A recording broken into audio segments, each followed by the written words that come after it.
Thomas Paine, Thomas Paine, Thomas Paine, Sam Adams, Sam Adams, Sam Adams, Benjamin Franklin, Benjamin Franklin, Benjamin Franklin.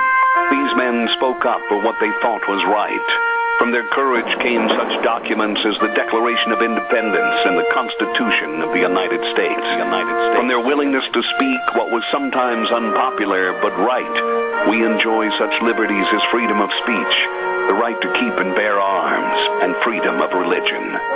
There are those who still wish to oppress our freedoms, and there are still patriots willing to stand up and defend life, liberty, and the pursuit of happiness. Men like Zeb Bell, who honor our founding fathers and what they stood for. It's now time for Zeb at the ranch, speaking up and defending your freedoms. Brought to you by Magic Valley Les Schwab Tire Centers and all of the other great advertisers on the program.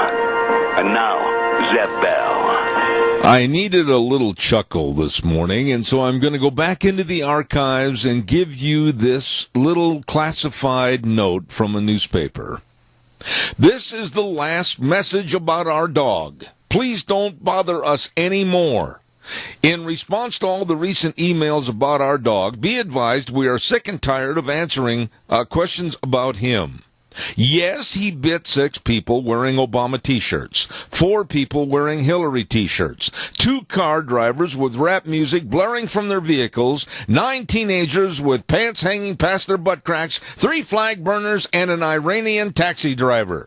For the last time, this dog is not for sale. I love it. I love it. Good morning, everybody. Here comes Kate Smith, and God bless America. Followed by a patriot with our Pledge of Allegiance. Come on, call in. Good morning.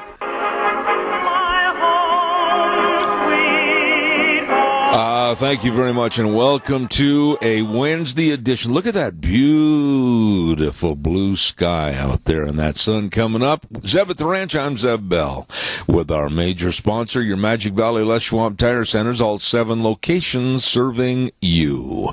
And along with some of our great advertisers like Western Way Services, always at your disposal. Call, get on the route service, 734-6969. Right now, without further ado, let's go to the phone line, and here's our Pledge of Allegiance. Good morning.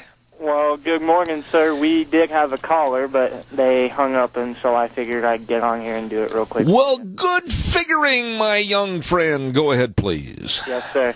I pledge allegiance to the flag of the United States of America and to the republic for which it stands, one nation, under God, indivisible, with liberty and justice for all. Well done. Right now, it's time for the weather, brought to you by Cheney Flooring and Home Design, 1228 Oakley Avenue in Burley. Look for that blue door.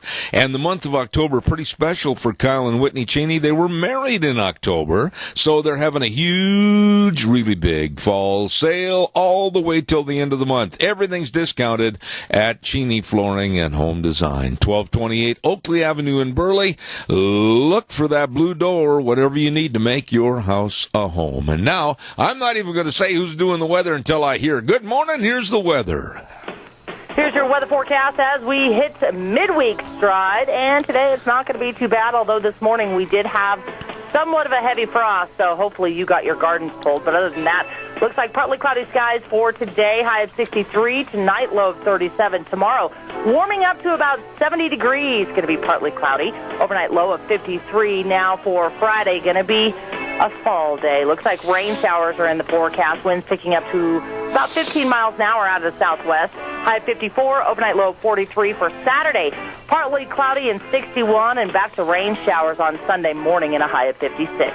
Yesterday's high was 60. The overnight low was 41. That's your weather for Zeb at the Ranch. Oh, thank you very much. Brought to you by Cheney Flooring and Home Design, 1228 Oakley Avenue in Burley. Look for the blue door. Wow, have we got some home run hitters there this morning. We've got Dave Bigo at 9:06 talking about his friend Mike Pence, the VP for the GOP nomination.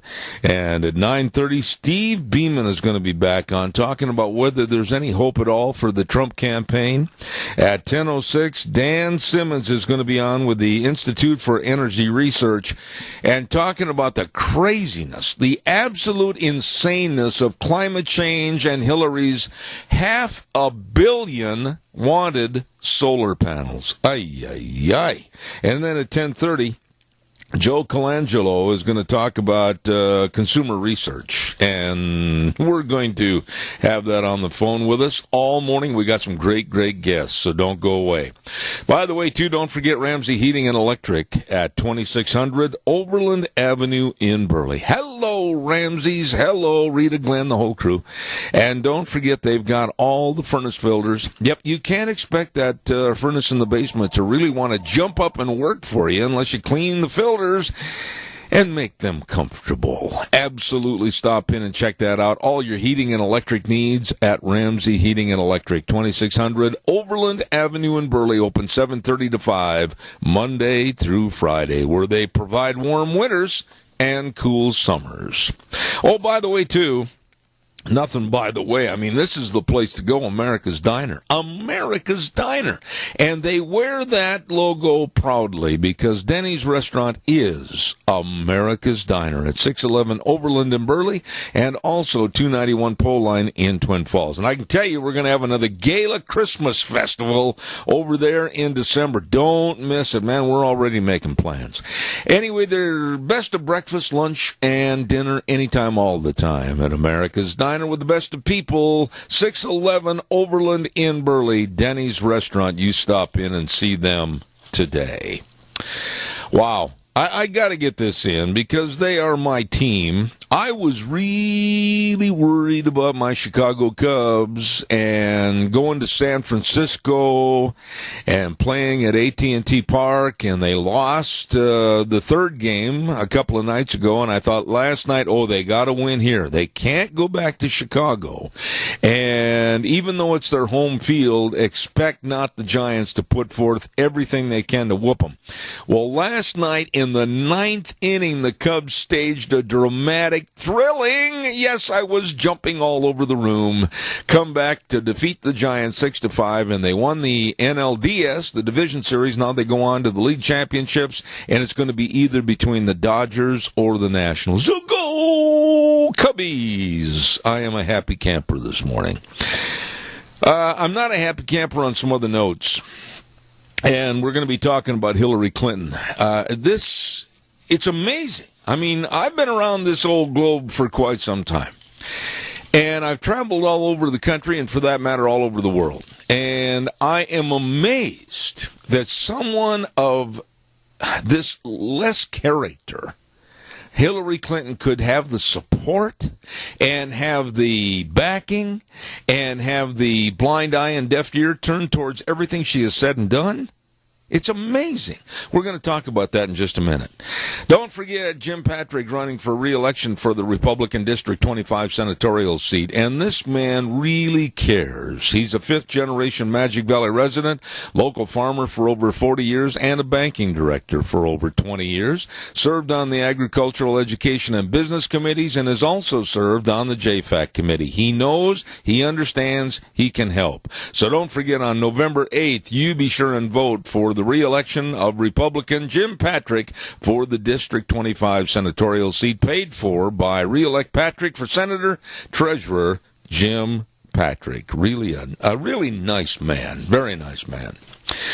All right, calls are welcome, 436-2244. Oh, real quick, too, I almost goofed up. I forgot a few moments ago to hit that Dal and Helen Bradley are having a happy anniversary today. And I want to extend happy anniversary well wishes and many, many more. And I believe this is their, and I stand corrected if I'm wrong, I'll apologize, 64th wedding anniversary. Congratulations. Wow. 64 years of marital bliss. Yes. And they are quite the couple. I really enjoy them.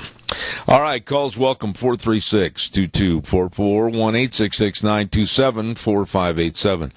The emails that are now being brought up, so absolutely condemning Hillary and almost pointing the finger on the meter to being a traitor. Now, I don't use those words lightly. Hillary and the lying meter almost point to being a traitor and telling classified information to people that absolutely are not remotely qualified to hear that information. Now, you say, what's going on? It has been revealed and discovered that she discussed the bin Laden raid that killed bin Laden, and she was talking about some of the special doings and happenings to the bankers on Wall Street in a speech. And she explicitly told how cell phone use was used in tracking bin Laden, and she gave some of the intricacies. And these are the people that are bankers on Wall Street. They have no business knowing this. Giving away secrets or classified information that may be used again in getting some more of the bad guys. And then on top of that, I'm just outraged at Hillary Clinton. I cannot respect her. I cannot support her presidency. I don't want anybody saying, well, you have to support and respect the presidency, even if she's sitting in the Oval Office. No, I can't. She even had emails that are focused on showing how her staff and herself were mocking Christianity and just basically running people down that had a strong faith, whether it's Catholics, whether it's evangelicals, etc. What kind of a presidency are we looking for here and probably going to get? It's unbelievable. You know, I got to do a commercial first. I'm outraged that we as a country, and some people might be offended by this, but that's your problem, not mine. This country could be this stupid to put someone like her in office. If that offended the Democrats, poor baby. Barry Equipment and Rental. Don't forget them. They have the equipment to get the job done right. South Lincoln and Jerome, Addison Avenue West in Twin Falls, and 159 West Highway 30 in Burley. Boy, they are good. And that repair shop at the Burley location's been remodeled and ready to serve you in fixing small engines all the way up to the big dudes, the heavy equipment. And along with all the equipment rentals and the equipment sales, I'm telling you what, they are ready. They are ready right now this moment to help you. As I said, with the equipment that you need to get the job done right. Please stop in and see them today. South Lincoln and Jerome, Addison Avenue West in Twin Falls, and 159 West Highway 30 in Burley. Barry Equipment and Rental. Really good people. All right, your turn. Come on, folks. I mean, these are discussion points that you need to weigh in on. I'll bet you anything you're going to maybe some gathering or out to dinner or whatever, and you're going to be hearing, oh, I love Hillary. Why? Well, and they can't come up with any concrete answers. I'm telling you, when you think about the 27 days left to the election, and some people have criticized me for every day going into the election and talking about, wait a minute, folks, he's out there in Wonderland. This is probably the most important election this country's ever seen. Oh, that's not balderdash, that's the truth. We're looking at Supreme Court nominees that will be, if Hillary gets in there, I'm talking very left, very liberal. And a possible transition, and I've said this before, away from our Constitution and the values and the content of the Constitution. Especially the First Amendment, and secondarily, or even more so, our Second Amendment. I'm really, really concerned about little things that are coming out about Hillary, little things that I can verify, little things that have been said, little speeches that she's made, innuendos, etc. And the general public sits back and goes, well, I don't even think I'm going to go vote. Well, how dumb is that? Caller, good morning. You're on the air. Good morning, Zeb. You know, I'm going to go vote, but I'm going to restrict my voting to the presidential candidates and our state candidates and our county and our city candidates. I'm going to leave our senators and our congressmen out. I just cannot, in good conscience, vote for a group of people that went along to get along with President Obama on this budget and all these other bills they've let get through. They should have started impeaching him about 6 weeks after he was in office, and he would have been out a long time ago. They just did not do their duty in any way that I can see. I think they just sold the country out. Jerry, I can't argue with you, even though we have on various circumstances and different stories. I'm just so mad at the lack of backbone, the lack of standing up with a John Wayne attitude and fighting for their constituents. And I took some heat yesterday, Jerry. I did. From some of the Republicans that absolutely they are red, white, and blue with the big elephant logo in the background and everything. Big deal. Doggone it, the Republicans let us down. And I want to apologize to you this morning. I called in to do the pledge, and then I started coughing, and I could not quit. I've had that happen. I did not do the pledge. I planned on it. Well, you are always welcome. But I just could not help it. All right, Jerry, God bless you. Out of your way so we can get some more calls in. All right. I want to wish you and your whole audience, may the Lord bless them. And you keep on keeping on. We need to get the word out. All right, Jerry. Somebody in this country's got to do it. And I'm sorry for the young kid Zeb, but he's one of the few that does do it and has to do it and needs to do it. You have a great day. All right, Jerry, you're a dear friend. Thank you very much. Nice man right there. I'm going to continue to do this. I just, when you see something that falls short of what it should be, why shouldn't we say something and why shouldn't we get it corrected? When you talk about Hillary, seriously think about this. I want everybody, if you're driving, don't close your eyes and think about it. Just keep both hands on the wheel and ponder, okay? Think about with the Democrats, 4 more years at least of absolute higher costs, higher taxes. She's already said that she's going to amplify and raise the taxes. Ridiculous green energy costs, which are going to break the bank. We're going to have a story on that later on this morning.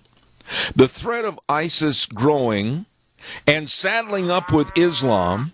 The refugee problem going to be increased at least 6 times more than what it is, and the open borders, our money situation, the list goes on and on, Obamacare, lost jobs, carbon taxes, anything and everything to get into your savings, into your billfold, and the people are sitting back like a sponge and absorbing this? What's the matter with us? Calm me down, caller. Go ahead, you're on the air. Easy there, big fella. Easy. You know, this is just tragic the way this thing is turning out.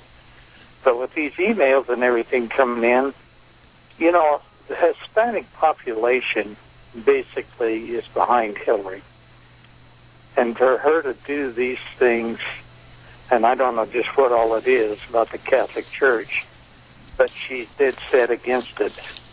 Now, how can these people consciously vote for her when they know she's two-faced? I don't know. I can't answer that.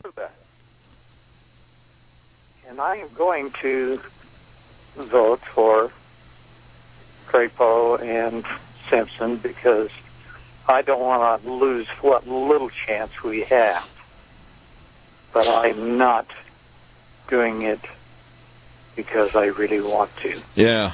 I've heard a lot of people tell me that, Keith. My feelings are this. Mike Simpson has absolutely been derelict in his duties to you and me and others of not calling in and informing us what's going on. Why? Because he's mad at me. Let's call a spade, and let's lay our cards face up on the table. He's mad at me because I corrected him over a statement he made about 2.5, 3 years ago involving the Muslims coming into this administration, and he said people like me were basically McCarthyists, worrying about nothing and trying to basically pinpoint and highlight a certain segment of our population. Yes, I am, because I don't trust them, the Muslim Brotherhood, coming into this administration. So he got mad and he won't call in. Wow, I'm really supposed to support my congressman. I'm not.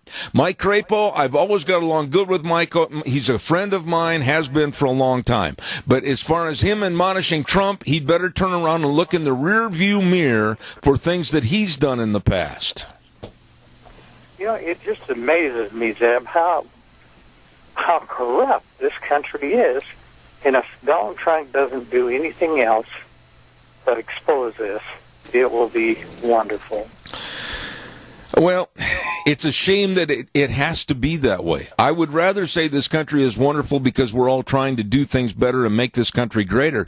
But I see nothing with the Hillary campaign, or I'm not even going to call her, with her campaign. I refuse to call her by her first name anymore. I just don't want her as the president or anything connected with our government. I find her campaign disgusting. And I want to say one thing about Megyn Kelly on Fox. She is transparent because she is showing us that she's not for Trump. She's not in a neutral position. She likes Hillary. And I'll tell you what, I lost all my respect for her. The rest of Fox, I pretty well recognize most of it as being the truth. So Megyn Kelly, she was a prosecutor before, and she thinks she's still in charge. I think that's a good way to sum it up, Keith. Thank you for your call. God bless you, man. Have a good day. Thank you very, very much. Appreciate that. You bet. Bye-bye. Yeah, as far as Megyn Kelly is concerned on Fox News, and also, I forgot the guy's name at noon. All of a sudden it left me, Deanne. Who is that guy at noon that we don't really care for because he's so blatantly liberal, and his name left me all of a sudden. I'm sorry. But Megyn Kelly, I've lost all respect for her. She's coming on like the Wicked Witch of the West and doing a very good job.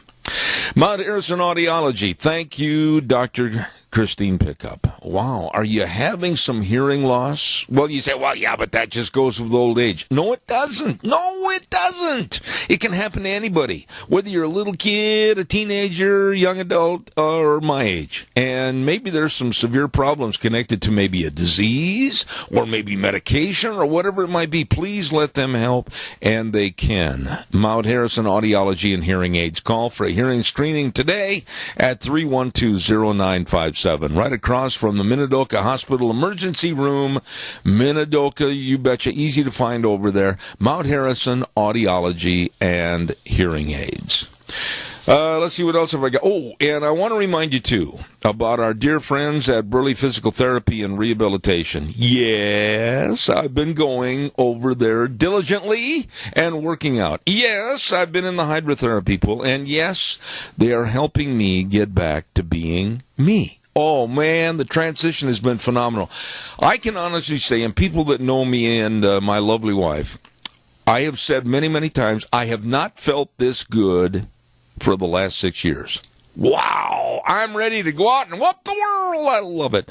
And I give a lot of the credit to Burley Physical Therapy and Rehabilitation, 1263 Bennett Avenue, Suite 2 in Burley, with all their physical therapists, all the exercises, the hydrotherapy pool. Call today for an appointment, 678-1191, Burley Physical Therapy and Rehabilitation. Wonderful people. Calls are welcome, 436-2244, 1-866-927-4587. Come on, don't weaken on me. Give me a call. I'd like to hear from you. Trump, basically, in the last 24 to 48 hours, has told the Republican Party to, I'm not going there, hit the road, Jack. That's the truth. He basically is unshackled. He said, if they won't support me and they're going to run like scared little rabbits, I don't need them. He doesn't care for the Republican support or the lack of. He said he'll go it alone and finish these next 27 days doing what he said he would do, and that's trying to help make America great again. I said, wait a minute, I'm going to do a commercial, and then I want to come back and spend a little bit more time on this and welcome your calls at 436-2244, 1-866-927-4587. Ramsey Heating and Electric offering rebates on qualified Lennox home comfort systems, whether it's a gas furnace, air conditioner, or a heat pump. You and your family will enjoy the comfort. Call them today at 678-0459 and learn how Ramsey Heating and Electric and Lennox can save you money. Also, don't forget Sophie's Chatterbox. I'll tell you what, I almost forgot that. I was looking down at my sheet here just now, and I thought, Zebber, Sophie's Chatterbox, 530 East Street in Rupert. And every Monday we have a trivia question, where you can win a dozen cookies from Sophie's, and they are good. Don't forget Sophie's Chatterbox. You know, the Republicans, and I was blessed yesterday to have a call which solidified my opinion by a man that I highly respect, and he is and has been a staunch Republican for years and served in our House as a state representative for many, many years. And when he called and agreed with me, and I'm talking about former Representative Bert Stevenson, the Republican Party, I think, and I'll say these in my words, they have shot themselves not only in one foot, but both feet. And in my opinion, they have shown no courage, no cohesiveness, and quite frankly, no class. Now you're saying to yourself, but yeah, look at Donald Trump did this and that. Yep, that's okay. I understand all that. And yes, I have said many, many times that Donald Trump would not be my particular choice. However, he whooped 16 other candidates at the podium when they started with the first round of debates. And he is the last man standing. And he did sign a pledge to the Republican Party, of which they have disavowed and ran into the woods like a bunch of scared rabbits. And yes, I do believe the Republican Party has shot themselves in the foot. Caller, good morning. You're on the air. Well, the Republican Party has killed herself by way of 1,000 stab wounds, in my book. They went, 4 years ago? Elect us, give us the House, we're going to repeal Obamacare. Give us the Senate, we'll repeal Obamacare. Keep going and going, and what have they done? They haven't even tried. They haven't even made this president present a budget in 8 years. Yeah. I mean, they're not doing their job. They're getting their performance evaluation coming November 8th.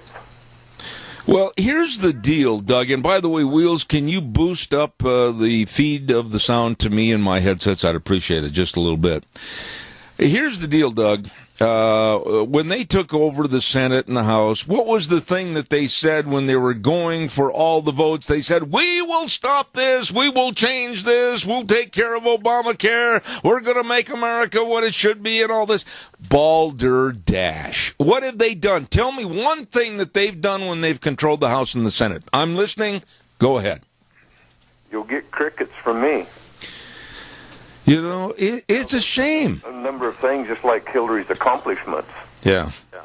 I mean, they've done it to themselves. Now they're wondering why in the heck the public's upset at us. God, I mean, even Ray Charles could see why the Republican Party's upset at the establishment. Let's turn this around a little bit.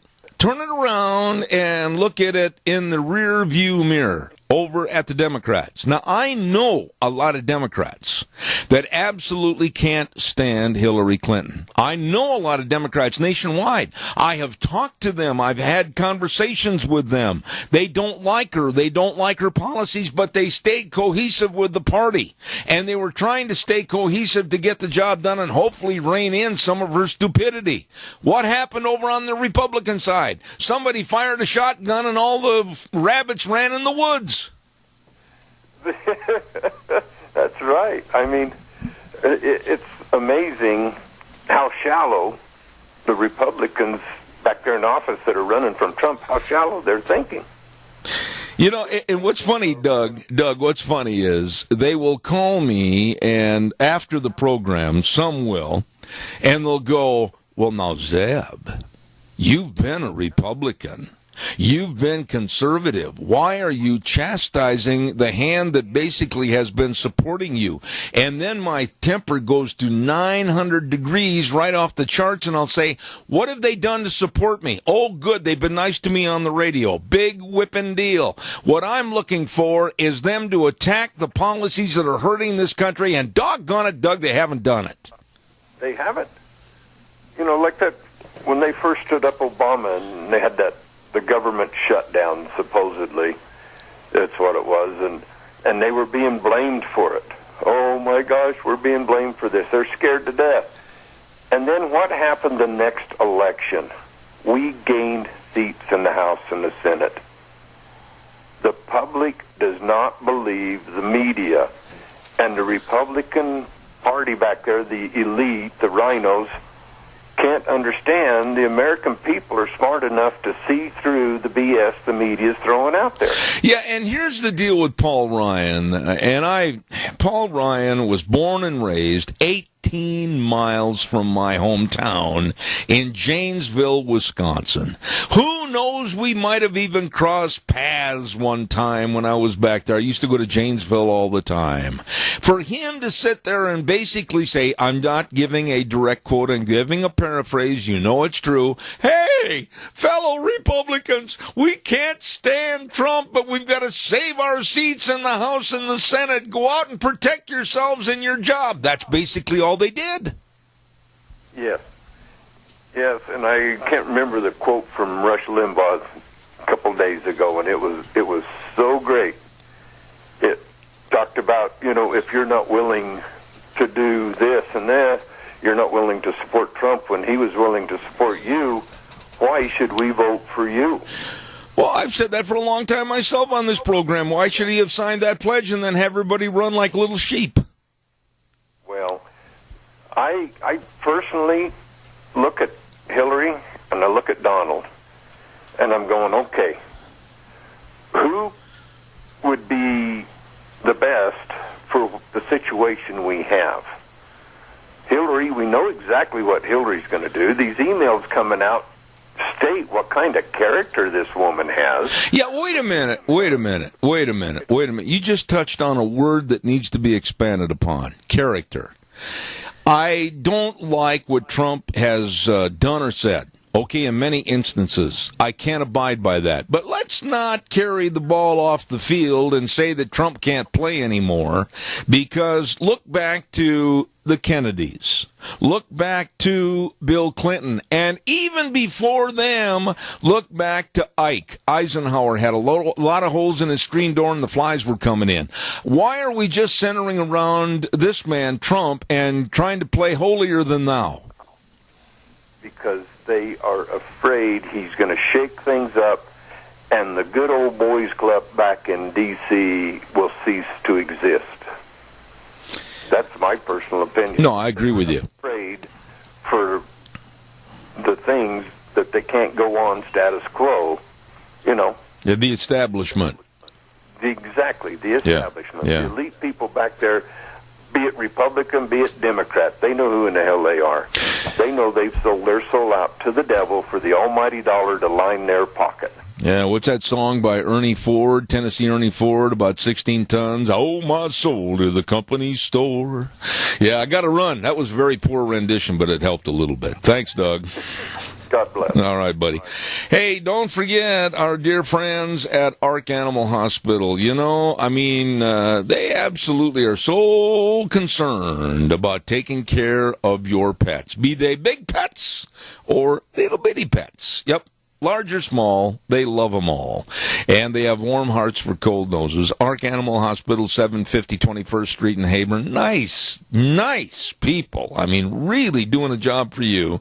And I suggest and I urge you to give them a call. Stop in, 678-1177. Ark Animal Hospital in Hayburn. Yep, I love saying this. Warm hearts for cold noses. Don't forget to our friend Zach and the crew over at Minnecasia Sales. My goodness sakes, they've been a long-time sponsor of Dr. History on Tuesdays. Caller, I'll be right there. Don't go away.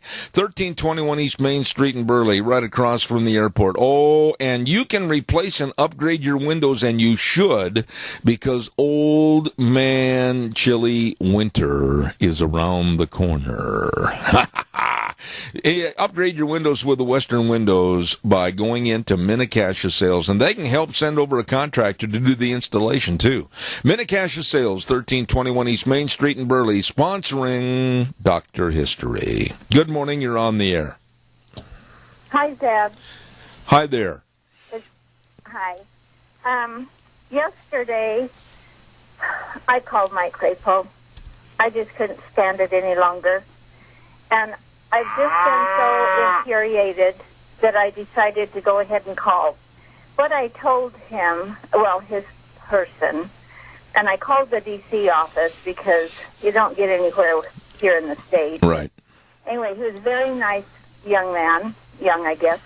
Anyway, I told him, I said, you know, I voted for Senator Crapo ever since he's been in office, but right now I just don't know that I can do that this year because when he withdrew from Trump, he told me he was voting for Hillary.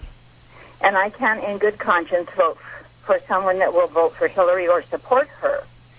And I said, you know, there's probably not one person on this earth that hasn't done or said something that they are ashamed of, sorry for, or regret. Because there's no perfect person on this earth. Amen. And I said, we know that Senator Crapo has made mistakes that he has regretted, been ashamed of, and we still supported him. And so I won't be voting for him this year, and I will be voting for Donald Trump because he's the better of the two. Hillary is evil and bad. And then I just said, you know, I feel bad for the Republican Party. I've stood by their platform, but I do not stand by the Republican men or people that are in Congress and the Senate because they have no integrity. They're not honest. And I feel really bad about that. Let me ask you a question. Let me ask you a question quickly. My thing to Mr. Crapo is, he who is without sin cast the first stone. Amen. And when you withdrew from Trump, you cast the first stone. And there I lost my respect. Amen. You know, why is it that they would do and say these things like, well, I can no longer support Donald Trump because of those absolutely filthy locker room statements he made? Wait a minute. You said it very well. I said it the other day. Ye who is without sin cast the first stone. And why is it that these politicians try to play holier than thou? And I'll tell you the bottom line. They are protecting that soft leather chair behind the desk in the Congress and the Senate. It's not that they would ever stand up on TV and say something, oh, they don't want to make any waves. I'm looking for somebody that's going to be a congressman and a senator that's got the guts, the nerve, the backbone to stand up and say, this is wrong and I don't care if I lose my job or not. I'm going to stand against it. Wouldn't you rather have somebody like that? I would, and I told him, I said, you know, I would much rather have someone that would stand for their principles against evil than someone that would go along with it. Amen. And I'm just so disappointed in all of them that they own. And I said, he does not care for his constituents in Idaho. because I have been listening to talk radio, and I have yet heard anyone that said they're withdrawing their vote for Trump and going to vote for Hillary because of what he said. Not that I condone anything that he said. That was totally unacceptable, what he said. But that was also 11 years ago. And there may be other things that he's done that he's ashamed of and that he will hopefully repent of. Just like we have to repent every day of things we do wrong. Amen. And, I said he doesn't care about his constituents, or he wouldn't have done that. And he only cares for his donors. And I'm not a donor anymore. Thank you very, very much. And I mean that. You have really laid it out in very eloquent terms. Thank you very much for your call this morning. I've got to get into a weather. Thank you. Thank you. Get it off my chest. Sorry. No, don't apologize. God bless you. I thank you very, very much. Okay. I know there's another call waiting, and I'm going to ask your diligence and patience. I'll be right with you, I promise. I got to get the weather in quickly. Brought to you by the Urgent Cares. Riverview Urgent Care in Burley, nice people. Twin Falls Urgent Care in Twin. Jerome Urgent Care in Jerome. All very, very competent, nice people serving you. Minor emergencies, major care. And don't forget, you can get your flu shots at any one of the 3 locations. Please go to their website, urgentcareofidaho.com, to find out more. They are the best. Here now is Gina with the weather. Here's your weather forecast as we hit midweek stride, and today it's not going to be too bad, although this morning we did have somewhat of a heavy frost, so hopefully you got your gardens pulled. But other than that, looks like partly cloudy skies for today, high of 63, tonight low of 37. Tomorrow, warming up to about 70 degrees, going to be partly cloudy, overnight low of 53. Now for Friday, going to be a fall day. Looks like rain showers are in the forecast, winds picking up to about 15 miles an hour out of the southwest, high of 54, overnight low of 43 for Saturday. Partly cloudy and 61, and back to rain showers on Sunday morning in a high of 56. Yesterday's high was 60. The overnight low was 41. That's your weather for Zebeth Rand. She does a great job. Gina, thank you. On behalf of the Riverview Urgent Care in Burley, Twin Falls Urgent Care in Twin, and Jerome Urgent Care over in Jerome. Minor emergencies, major care. Don't forget to get your flu shot at any one of the urgent cares today. Caller, you have been so patient. Thank you. God bless you. I appreciate it. Well, I wanted to give you a chance to get your blood pressure down a little bit. All right, go ahead quickly. Okay. I appreciate what Lorna said, and it all makes sense, except to not vote for Crapo is not going to do this country any good, because if you're not going to vote for him, you're voting for the Democrats to take over the Senate, and we don't want that. So let's put our pride behind us and vote for him, even though we have to hold our noses. It's the thing to do. And the other thing I wanted to mention is you couldn't think of who that other snake was on Fox, and it is Geraldo. No. I've never liked Geraldo. I've always lumped him into the category of people that I really don't want to be around. It's the other gentleman that has a daily show starting at about 1 o'clock in the afternoon, and for the life of me, I can't think of his name. He's the news anchor at Fox for that time slot. That's not Geraldo. Well, or something like that. No, it'll hit me in a minute. Sometimes you have these brain bubbles when you get to be my age, and evidently the bubble's really a big one this morning because I can't think of him. Have a good one, my friend. I got Stilwell or something like that. Well, I'll think of it here in a minute. It'll hit me. Thanks so much, Keith. God bless you, man. I appreciate it. Thank you. Caller, just 1 second. I'll be right with you. Don't forget again, Ramsey Heating and Electric and Lennox. Yep. Ramsey Heating and Electric offering rebates on qualified Lennox home comfort systems, and they've been an Lennox independent dealer for over 50 years, and they know the climate, and they know the equipment, and they've done the shopping for you. Call them at 678-0459 and learn how Ramsey Heating and Electric and Lennox can save you money. Caller, good morning. You're on the air. Hello, is it Shepard Smith? Yes, thank you. I feel a great need to thank you heartily because I couldn't come up with that name. Did you ever have a name on the tip of your tongue and you couldn't remember it? Oh yeah, but what you got to do is say yes. I know I know exactly who it is, and then you will. But if you tell yourself, I can't remember who that is, see, then you're telling your subconscious mind the wrong thing. Oh, well, then I've been telling myself the wrong thing for years then. Well, we do it in an effort to be, I guess, humble and common, and you see, when we turn the other cheek, we get it slugged. Both of my cheeks are just beat to pulp because I never know when to shut up, but I'm not going to shut up.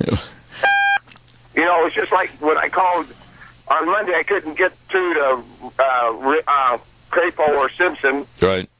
Yesterday I got through to Crapo, and then when I got done, that aide didn't know what to think, and I just said, like I said yesterday, I says, I don't know that any of this will ever make it to him. I says, but, it would be nice if he would actually think about what he actually did and how he abandoned us. And then this morning I got through to Simpson, and, what they have done to us is unforgivable to a point, because you see, in essence, they are, when you choose not to decide, you have made a choice in any way. Well, wait a minute. That's exactly what has happened. Okay, Randy. They've left us hanging dry. Randy, let's talk. Randy, just a minute. Hold on just a second. I want to reiterate something that happened here, and you're aware of it, with the case with Mike Simpson. If you'll recall, I was giving Mike every 2 weeks airplay on my program. And we were talking about various political aspects of what's going on right, what's going on wrong. And Mike was very diligent about being there and taking the call.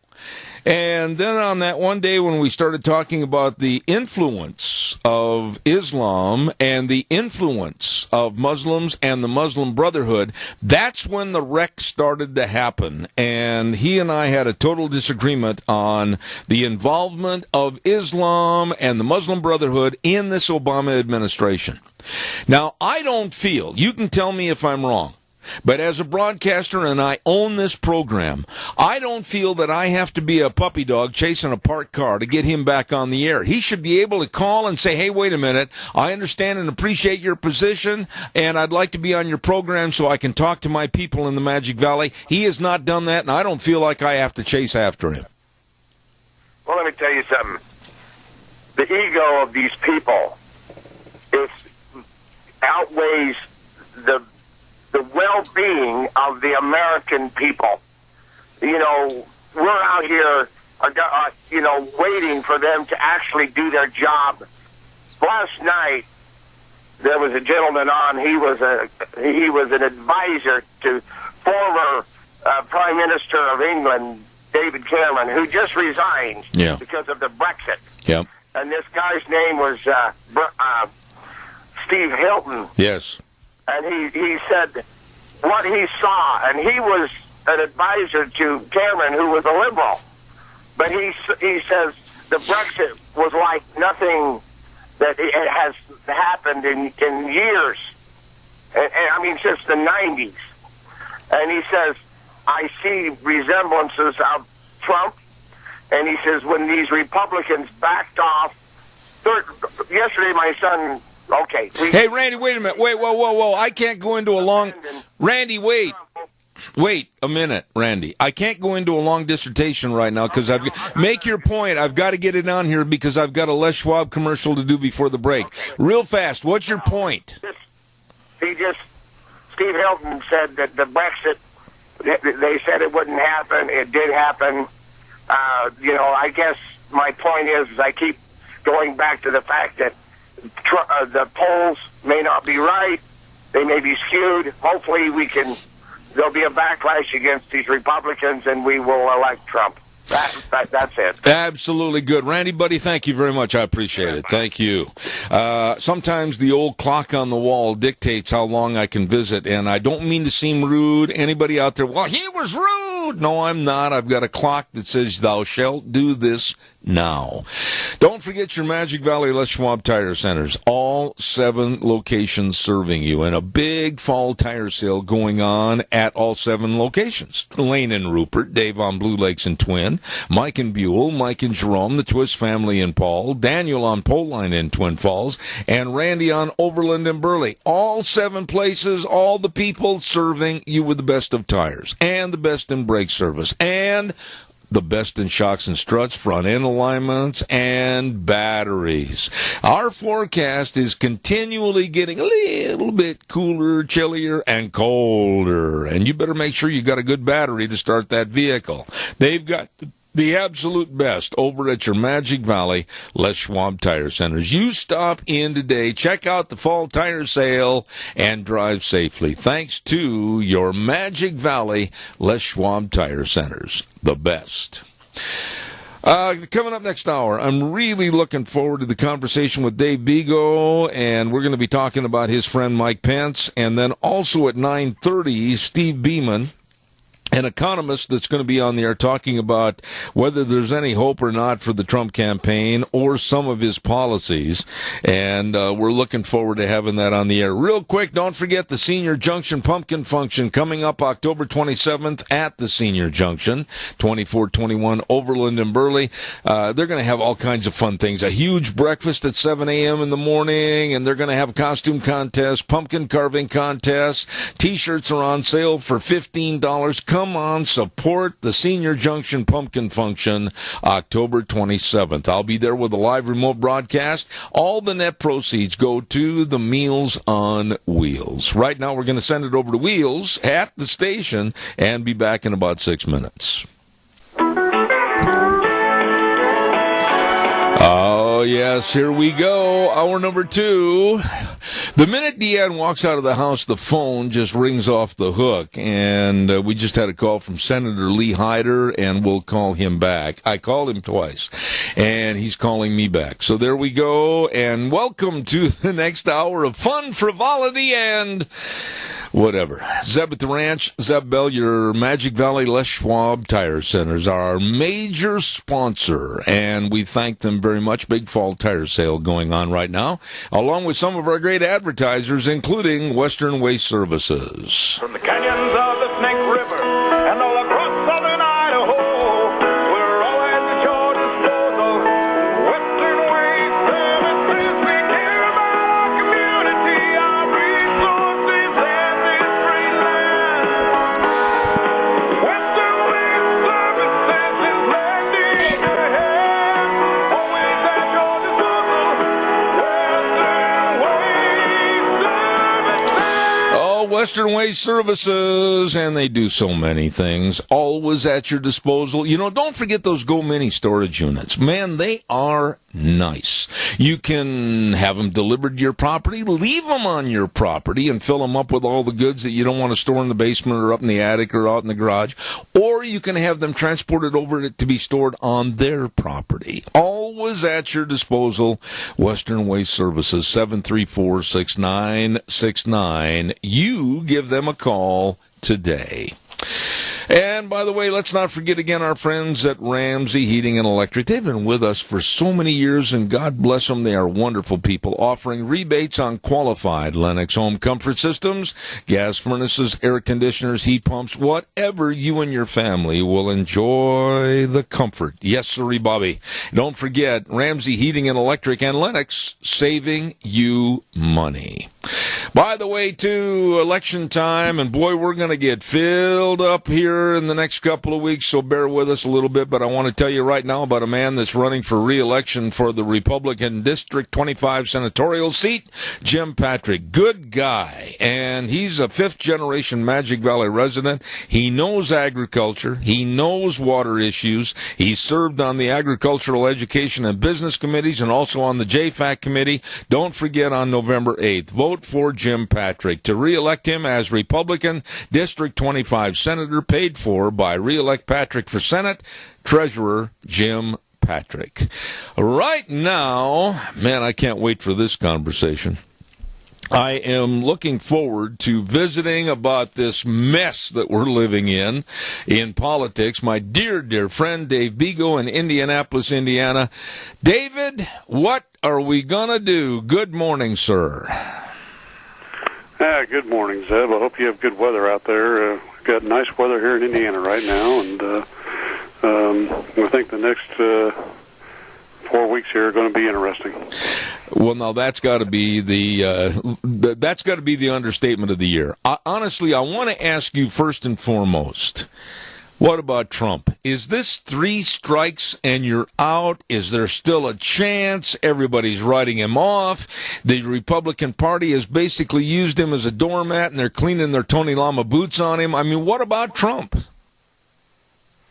Well, obviously the tape and video that came out was not good, and nobody wants to hear that kind of stuff for that. But Zeb, the truth is that that stuff goes on in this country all the time across all types of people. And I have met the man in person here in Indianapolis, and in fact, I have a picture in my office here of my wife and I with him, and in that picture he smiles and he looks presidential, and when I was met him, and there's a group of 60 people or so, husband and wives, he was very cordial to everybody in the room. He was not off color in his talk.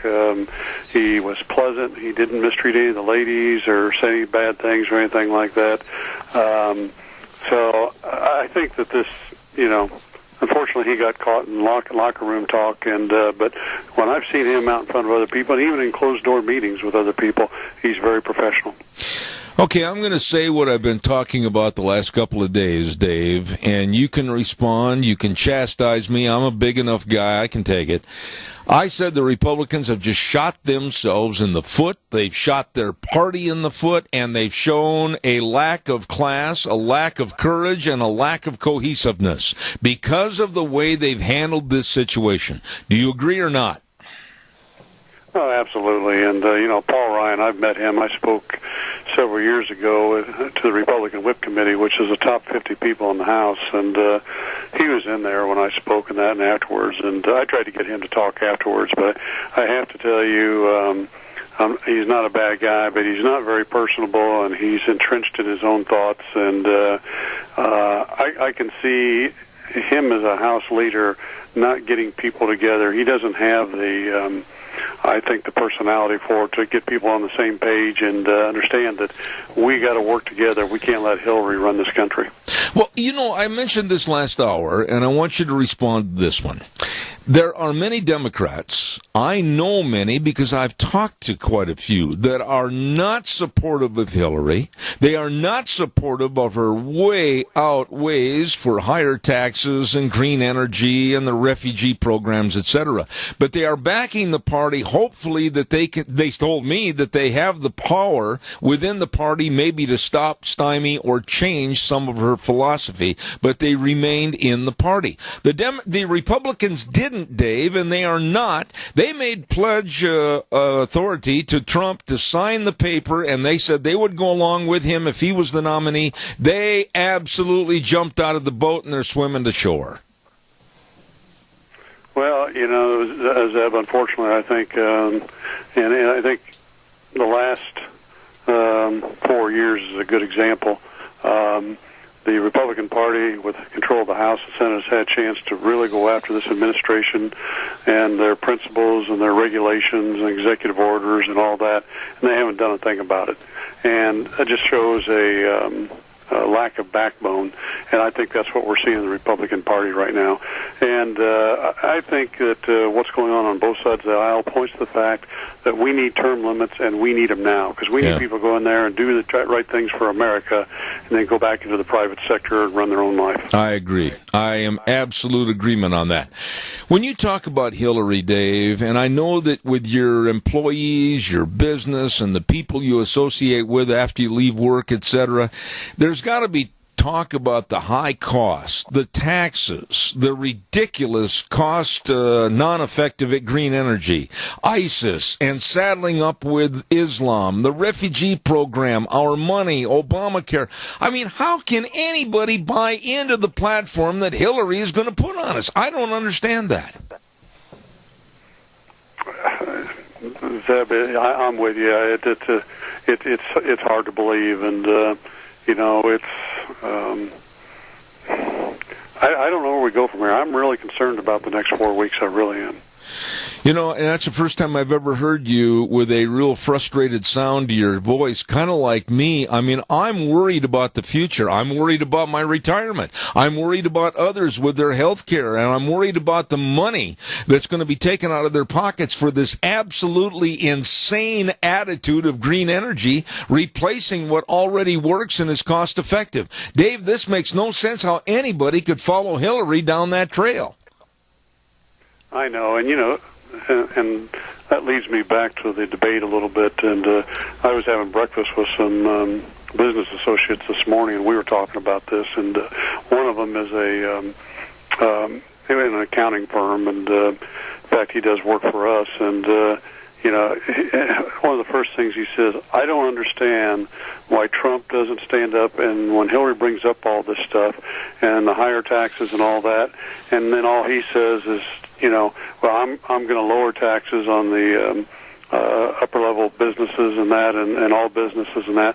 But he doesn't go into detail how that will help people, by bringing jobs back over to this country, because now employers will be able to spend more money on employees and keeping their business in this country, and also these companies that are sheltering their money overseas, it'll bring that money back, which will provide for investment and growth. And all of these things will allow actually for better tax revenues down the road to help pay off our national debt. And, and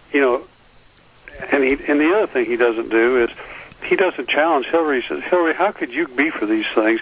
You've never even run a business. You don't know how to make things work and take care of people and produce a product and make money at it, so at the end of the day you can reinvest it and stay in business. There's no way that you understand how a business runs. How could you ever run a government? Yeah, but right there you bring up an excellent talking point. Dave, you've made a great business get bigger and larger and grow and prosper. I am very proud of what I've done with my business and how it's grown with a lot of hard work. These people have never had any managerial experience. They don't understand about signing their name on a check to somebody else. I'm really worried about the lack of managerial experience that's within their own parties, because there doesn't seem to be any common sense on either side of the aisle. Well, that's true, and it's interesting. I have actually spoken to a couple of Republican members of the House in this past week because they called me on my thoughts on what's going on with the party and how the split is happening and all that since the debate and this video came out last week. And I talked to one of them yesterday about this time, and I was honest with him, and I said, the problem is we have people in Washington that are there because of the income and the lifestyle and all that stuff, and they don't have to make decisions that their life depends on, because they know they're still going to get paid. And we need people in Washington that understand how the free market system works. And again, I went back to term limits with them, and the fact that we need to wake up the politicians in this country, and the Republican Party needs to get back together now. And this guy says, Dave, you're right. And I've talked to another one that says the same thing, and they are frustrated about what's going on with the Republican Party and what Ryan's doing. How do you restore, or how would you restore, if you had the power to do so, and I'll use kind of a Western terminology on this because that's what I'm very acquainted with, kind of a John Wayne, in-your-face, stand up for values and virtues? How are we going to get that re-implemented into, supposedly, the Conservative Party? Well, it's going to be tough. It really is.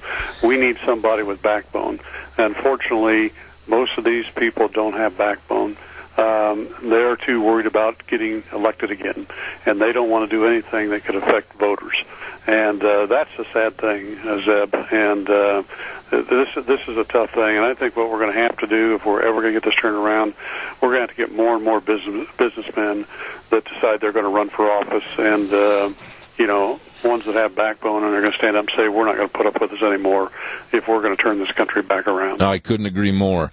There is, however, a casualty to what's going on in the GOP and the Trump campaign that I'm really concerned about. You had told me months and months ago that Mike Pence was a very good, sharp individual. I saw that when he had the debate against Kaine. I saw the personality. I saw the knowledge. I saw a lot of things in Mike Pence that I really, really admire and, quite frankly, would like to see as a president. But is he going to become just throwaway garbage because of what's going on in this campaign? Well, he may, and the other thing is, and I think I mentioned this to you about Mike. I like Mike a lot, and he is he's got a much smoother touch, obviously, than Trump has. But whether Mike would have the backbone to stand up against some of these people is the other question. And he almost is kind of a Romney type. He's too nice. And you just can't be nice with the tactics the other side throws out there. You have to expose them for what they are and get them to the point where they're stuttering and crawling back under the rocks, but you do it professionally. And that takes a lot of backbone. And unfortunately, Trump will do it, but he doesn't do it professionally. He's still talking about Hillary should go to jail and crooked Hillary and stuff like that. He's got to get rid of that vocabulary. I agree with what you said, and that was a good summation. Let's talk a little bit about Hillary herself. I mean, I'm shocked and amazed as to how a person, male or female, could be involved in so many illegalities, so many almost traitorous values against our country, and still be in retention as a possible nominee for the presidency. I mean, the emails that are now coming out show that she gave classified information and talked about it to people that have no business hearing about it in a speech on Wall Street, talking about how they killed bin Laden and how it was all put together, etc. How does she get away with this?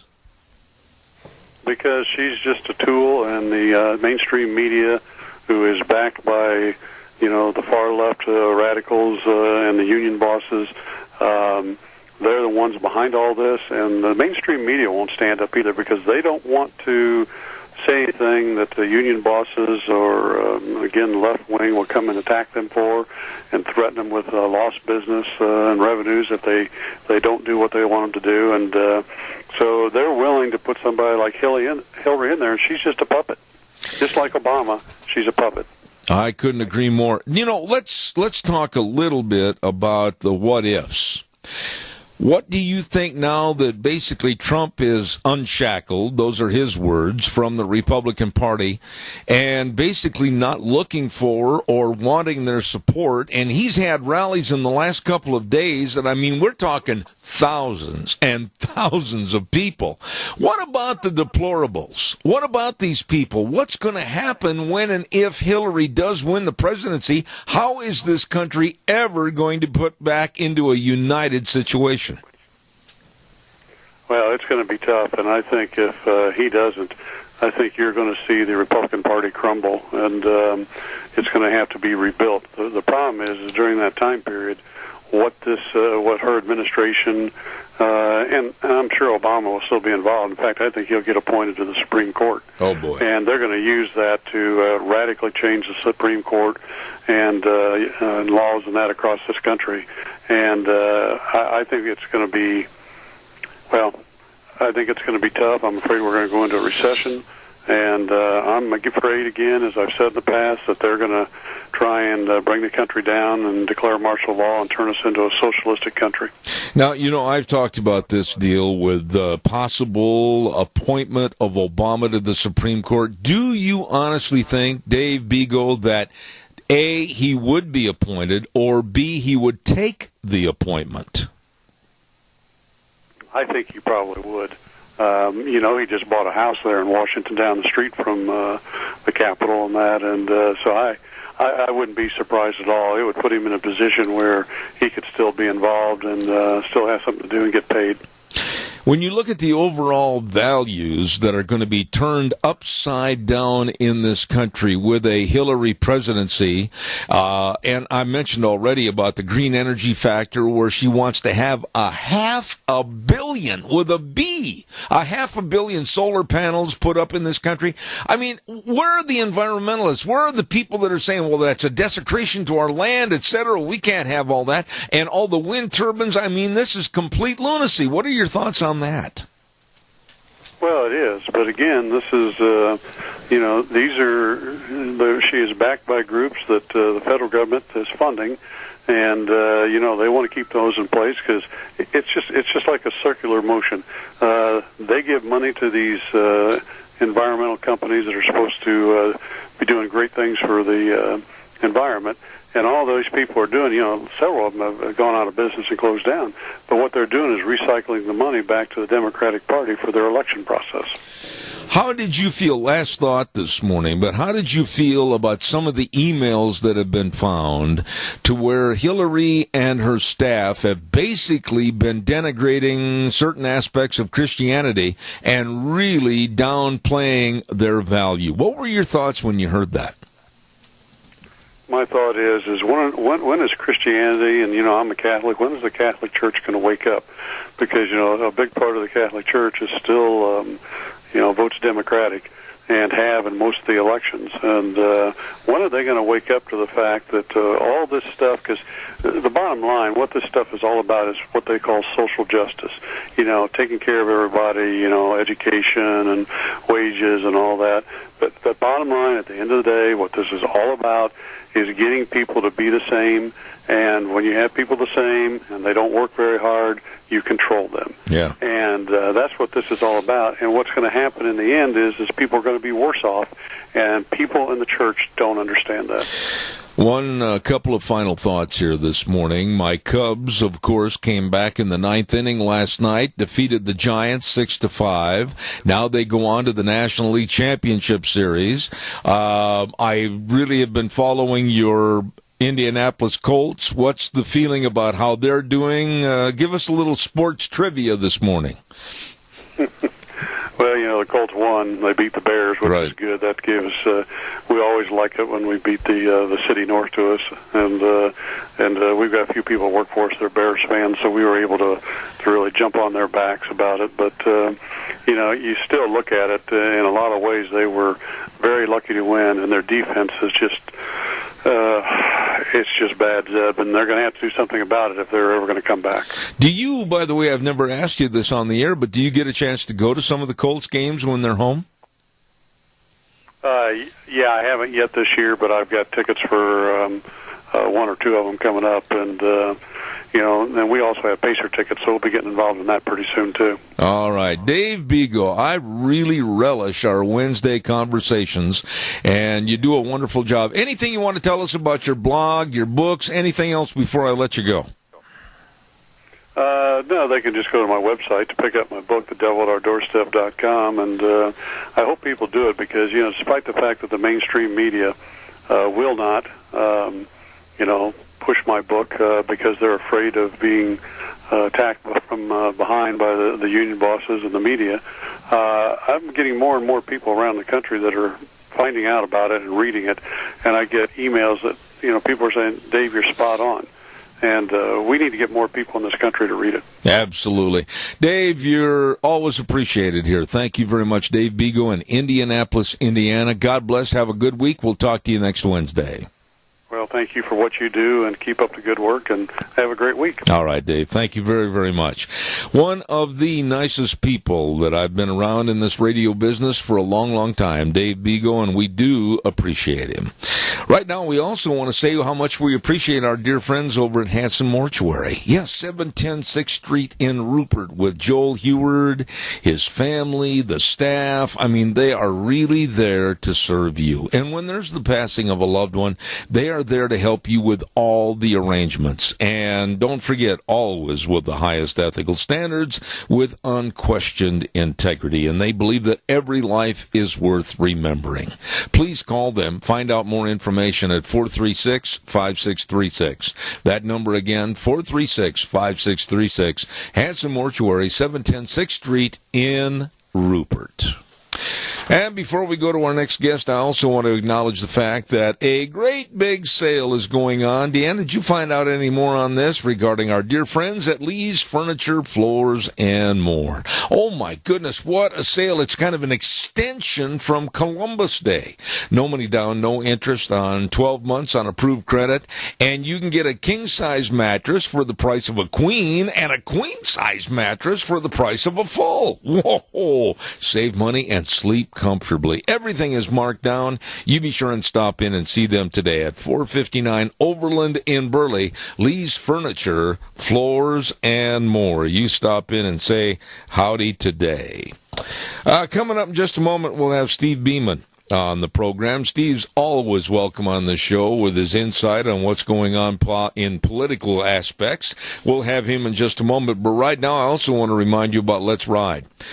You know, Nick and the crew over there, they really kind of made me feel a chill this morning when they say the snow is coming. And be ready with your brand new snowmobile from Let's Ride. Oh, my goodness, they got brand new models coming in every day over at Let's Ride, 270 Highway 24 in Rupert. Oh, my goodness, they're open Monday through Friday, 9 to 6, Saturdays 9 to 5. You be sure and stop over and check out the snowmobiles and the great closeouts on the 2016 four-wheelers and side-by-sides. All of this where the fun is sold. Let's Ride, 270 Highway 24 in Rupert. Really good people. In our conversation of good people, I also have to mention, and I don't have to, I feel compelled because they're such nice people and so professional, and that's Cameron and Siemens Insurance, Highway 24 in Rupert. My goodness, life insurance, health insurance, retirement planning, employee benefits. Make sure you're covered. Make sure your family is covered. Make sure your business is protected. And talk to the people that are dedicated and responsive to your needs. Cameron and Siemens Insurance, Highway 24 in Rupert. Number to call for an appointment, 436-4424. You call them today. Right now, we're going to welcome back a person that is a 30-year veteran of the financial industry, and I've got a lot of respect for him on this program. Steve Beeman, good morning, sir. How are you? Well, I am very well, and good morning to you, my friend. It's wonderful to be on with you. I'm looking at a picture of you on my paper here due to the fact that we've never met, and you look like a very dapper broadcaster behind your mic. I appreciate the compliments, my friend. It's been such a week, as you well know, with the markets moving about and all of the issues around this election. It never stops for folks like you and me to talk about. Okay, let's pick it up from what happened this last week. I want to get your opinion. I respect your opinion. Trump was something that was said 11 years ago, sends the Republicans running into the woods like a bunch of rabbits running helter-skelter, no support. Everybody's saying the election's over. Hillary's a shoo-in. Holy smokes, what are your opinions? Well, I think Trump in that debate resurrected his campaign in many ways from a real nasty negative spiral that it was on. He came out with his Trump style of showing Hillary for who she really is, a very cold, calculating, power-hungry, bureaucrat. And I think that came out. Now, with that said, I think all of us know Trump is you're not exactly the high-standing, perfect person we'd all want. These tapes that came out are no different than many of us have heard from people in our lives when they're when they think they're in private conversations, but that doesn't make it right. that just makes it rude.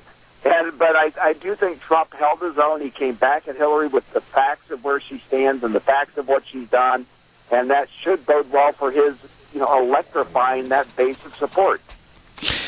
Yeah, that being said, though, Steve, I've got to admit that I have really, the last couple of days on my program, I have hammered the Republican Party for not having courage or class. They made Trump sign the pledge. They made him say that he would be pledging allegiance to the Republican Party, and now they're the ones that have cut and run. What are your thoughts about that? I do think it shows a lack of courage in the parties, but I also think it shows a very strong bias on the part of the two established parties that they're in bed together in many ways. I don't think the Republican Party really wants Donald Trump in there because he could shake it up for them as well.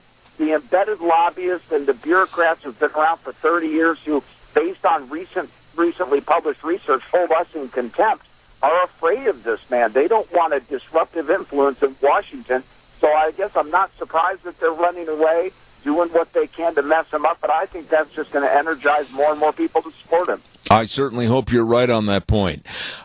Going on the other side of the aisle, going on the other side of the issue with Hillary, there have been so many little things said in her speeches, and she's also incorporated it into the debates about free college educations, green energy, $500 billion with a B, solar panels, wind turbines.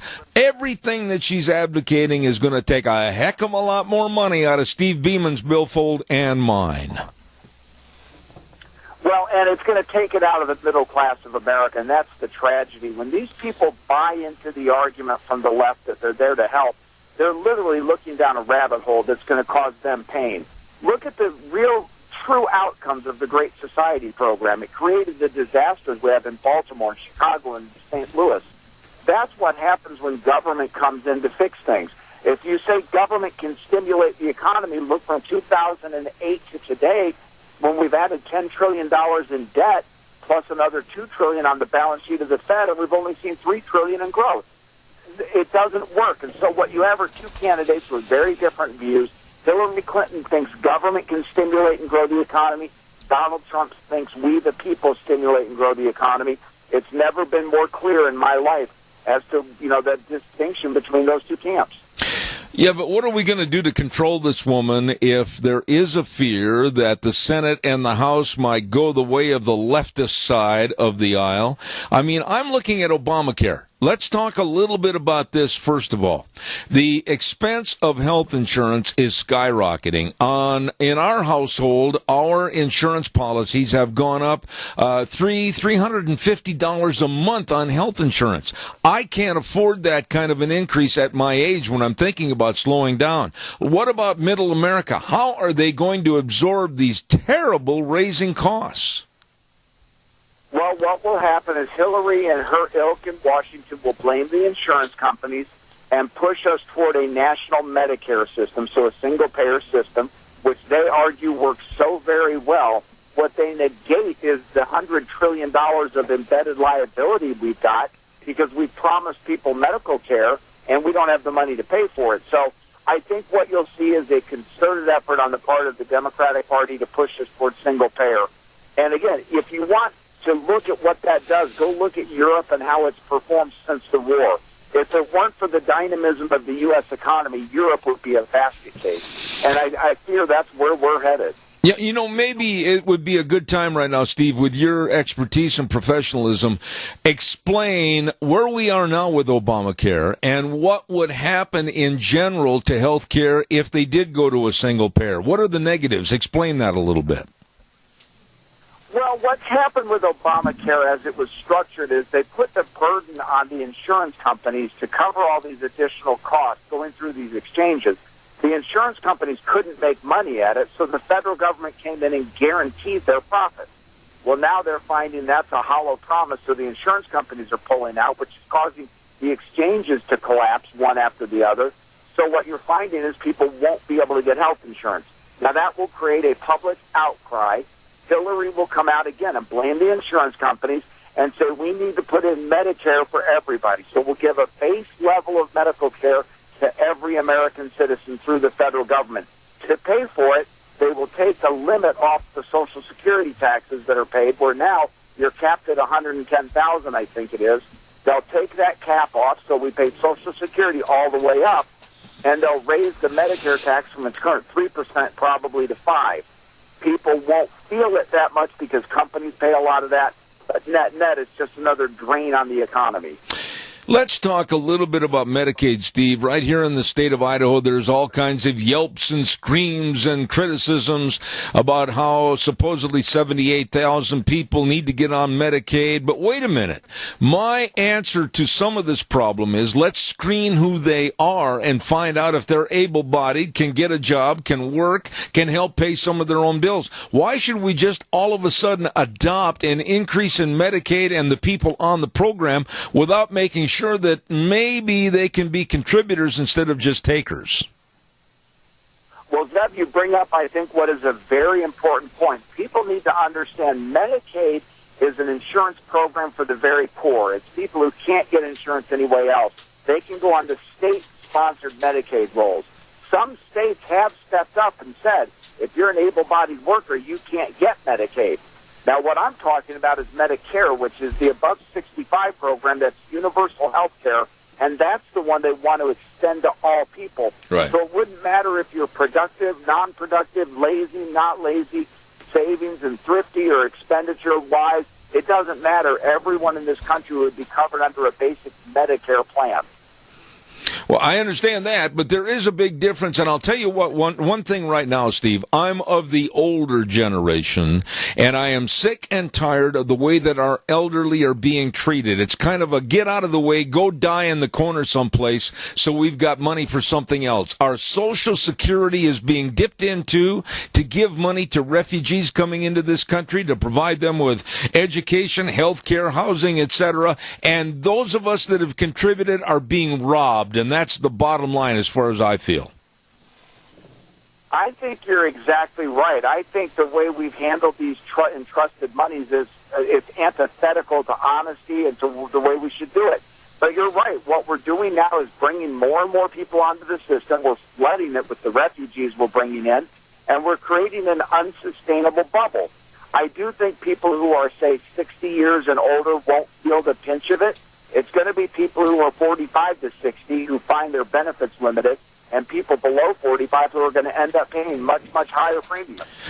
But you know, all of this, Steve, as an economist, I feel, and you know so much more about this than I do, but I feel that our economy here in this country is like a cowboy standing with his boot heels on the edge of the cliff, and it's not going to take too much more as a push to put him into the Grand Canyon. I look at all these people coming in, we don't have the money, and I've said this to you before, the gallon of milk that says milk of human kindness in my refrigerator is empty. We've got to start taking care of our own before we look at literally tens of thousands of people coming in here at our expense. Well, I think you're right, and it's not just an economic issue, it's a national security issue, because even Hillary admitted in private emails we can't begin to vet these people for their safety. But what's going to happen is that I think that whether we're on a freight train headed toward a major chasm or we're just going to have a malaise in the economy for the next 30 years, I can't tell you sitting here right now which it will be. Clearly, the world is slowing down. The IMF just lowered its growth forecast to 1.8%. The Western world is loaded up with debt. China's the capital base for the next 100 years, and they're buying up resources everywhere. Does that mean we'll collapse? Nah, maybe not, but it certainly means we're losing the dynamism that built the 4%, 6%, and 8% growth rates of the historical past. You know, as an economist, you must be very concerned about what's going on with all these federal giveaway programs. And then here, to add to the misery this morning, I picked up the USA Today and I read an article about how Washington State is going to try to pass a carbon tax referendum as a model for the United States. I mean, pretty soon, Steve, do you honestly believe that you and I will have a carbon card, and if we go over that, we're going to be assessed huge taxes for trying to make a living?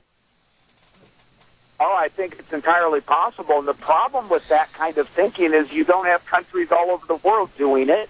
It's just here in the U.S. and maybe in some of the left-wing European countries. So guess who benefits? China and those countries that don't do it.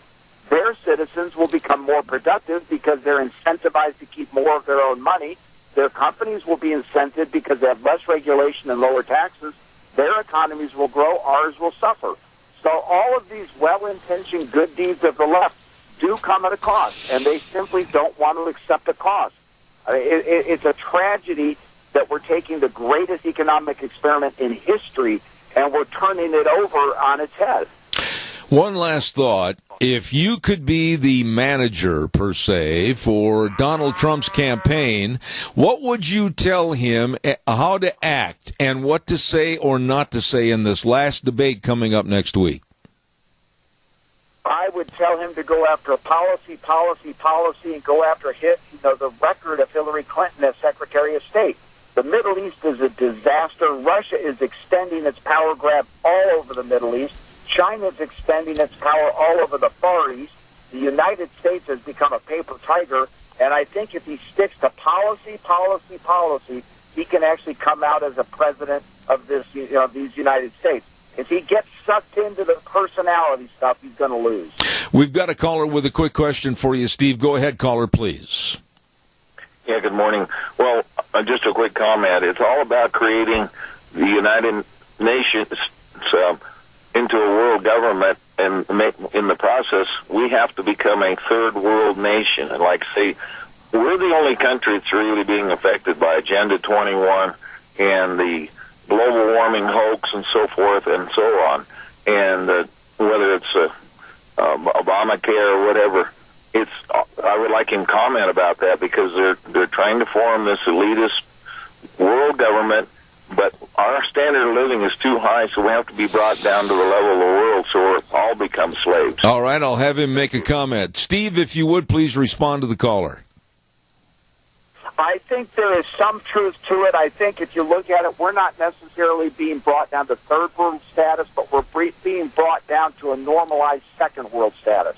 Their thought is that if we transfer enough wealth out of the United States, we can bring up the third world to the second world, and then everybody's better off. The problem is they negate the fact of a rising tide lifts all boats, and instead we're going to end up with a lowering tide lowering all boats. Real quick, Steve, and I know I'm out of time, but I want to ask you this. I'm going to extend this segment just a quick minute or two. You know, we saw NAFTA was a disaster, and now the TPP, they're trying to push that, the Trans-Pacific Trade Agreement, etc. It seems like all we do on these trade agreements is feather somebody else's nest, but we take the sticks out of our own. We've done that for 40 years, and if you look back, it goes back to the benevolence of this nation after World War II. We went in and rebuilt Germany. We rebuilt Japan. We transferred our knowledge, our resources, our capital to them to help them establish their nations again. The problem is we've carried that now to such an extreme, it's beginning to really hurt. And that's what we're experiencing with our 2% growth rates. Steve Beeman, CEO and financial expert. You got to promise me you'll come back, man. I really enjoy the conversation. Thank you so much. I enjoy it, my friend. I'm at your disposal, and I can only say God's blessings and Godspeed to you and to your listeners. Thank you very much. A very, very nice gentleman on the air and very knowledgeable about what's going on with our economy and politics. Thank you very much, Steve Beeman. Right now, oh my goodness, I've got to get a weather forecast on here. I'm running late as usual. And the weather is brought to you this hour by Pope, Phillips, Oaks, Goodwin, and Company CPAs. That's right. They are there to serve you with the best of accounting services, and they've been serving the Mini-Cash area for well over 50 years with tax return preparation, tax planning, business consulting, financial statement preparation, payroll services. Please, if you have questions, and we all do every year, and by the way, it's getting close to the end of the year, and you better contact them today to help you with your taxes.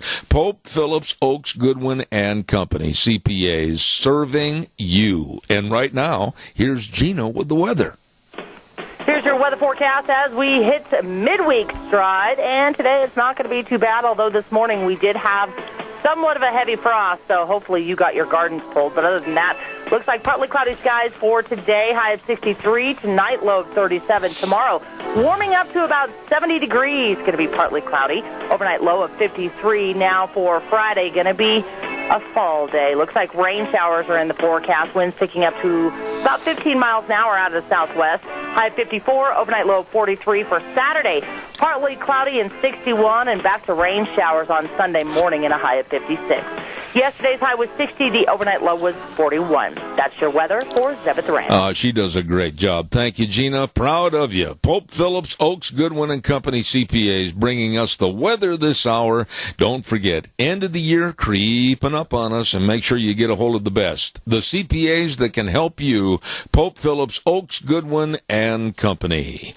Also want to remind you, too, about Scott Gano. My goodness sakes, Gano Landscaping and Sprinkler Service at 336 South, 450 West of Paul. Number to call, 431-8733. Don't forget, still need trees trimmed for this year? Get it done. And if you need your new lawn seeded or sod installed, get her done. And by the way, too, if you're thinking about a new sprinkler system for next year, get it done. Hurry, because pretty quick, we're going to be talking about sprinkler system blowouts for the line because winter is here. So don't waste a minute. You call them today. Gano Landscaping and Sprinkler Service, 431-8733.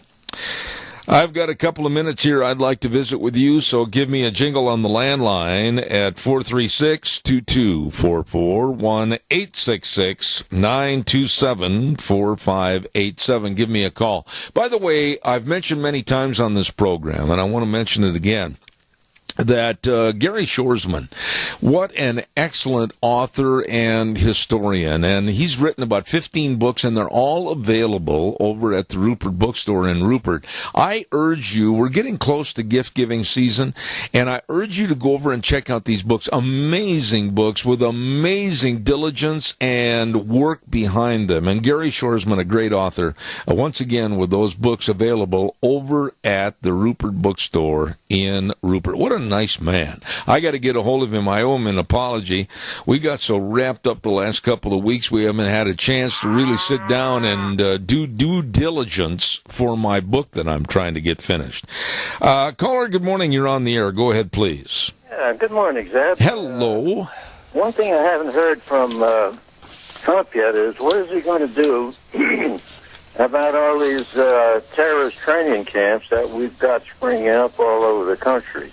You know, Tony, what you're bringing up is something that I wish somebody in an audience, somebody with a question, some newscaster with a backbone would bring up and bring to the light of the American public. I still think there are so many congressmen and senators that are naive enough and, quite frankly, dumb enough that they haven't done the education that they should for this subject and understand that we have people living right here in this country, Oregon, Washington, New York, all over the place, that want to kill us.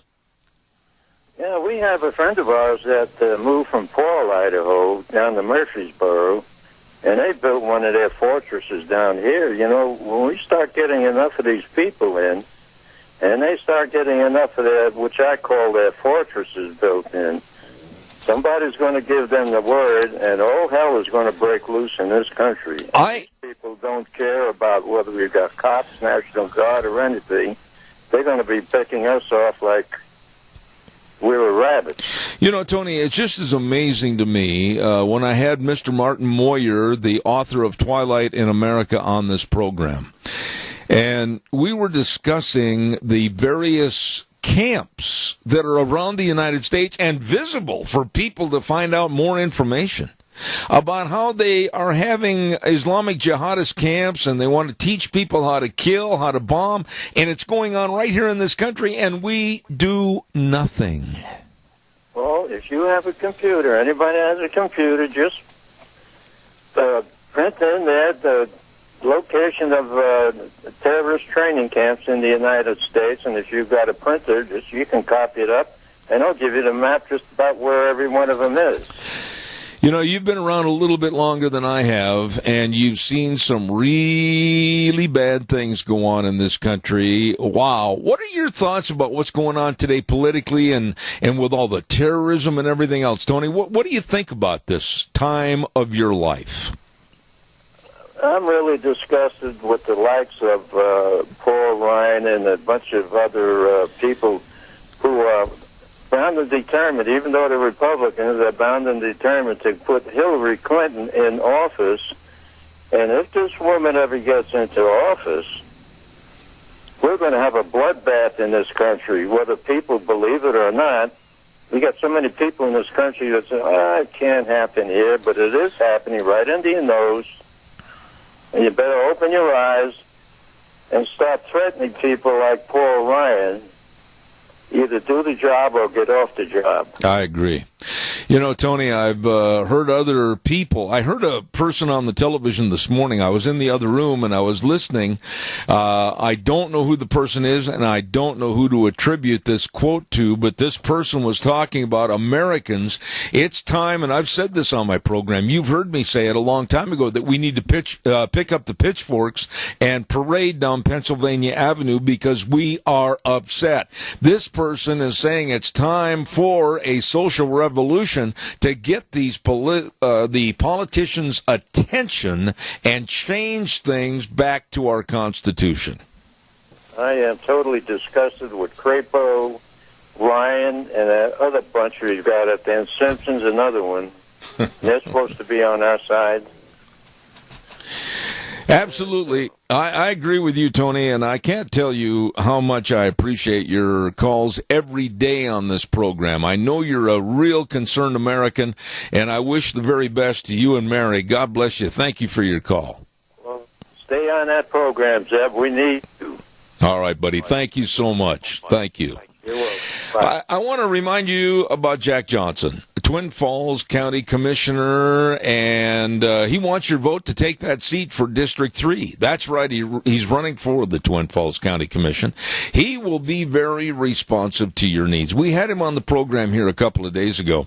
He wants to maintain a balanced approach to economic and agricultural needs and wants to enhance mental health assistance to all of our veterans. A man that cares about Twin Falls County and wants your vote on November 8th to be the Twin Falls County Commissioner for District 3, Jack Johnson. Paid for by the elect Jack Johnson for Commissioner, Darren Kyle, Treasurer. There you go. Let's take a look at what we've got coming up this next hour. We've got Dan Simmons with the Institute for Energy Research, and we're going to be talking about all the stupidity that's going on with the Hillary camp about more green energy and the possibility of a Washington state carbon tax, all of this. And then at 10:30 this morning, we're going to talk to Joe Colangelo and talk about consumer research and how one person had the power to literally change things, and not for the better. We're going to talk to him about that subject coming up at 10:30. Want to remind you too quickly, the Senior Junction Pumpkin Function is going to have the great big pumpkin function on October 27th. Don't miss it, right there at the Senior Junction, 2421 Overland in Burley. I mean, costume contests and a huge breakfast, pumpkin carving contest, and T-shirts on sale for $15, and all the net proceeds going to the Meals on Wheels. Please support that event on October 27th. Senior Junction Pumpkin Function. Right now, we're going to send it back over to my buddy Wheels at the main studios. He's going to have the news coming up at the top of the hour from CBS, and we'll be back in about 6 minutes. You stay tuned.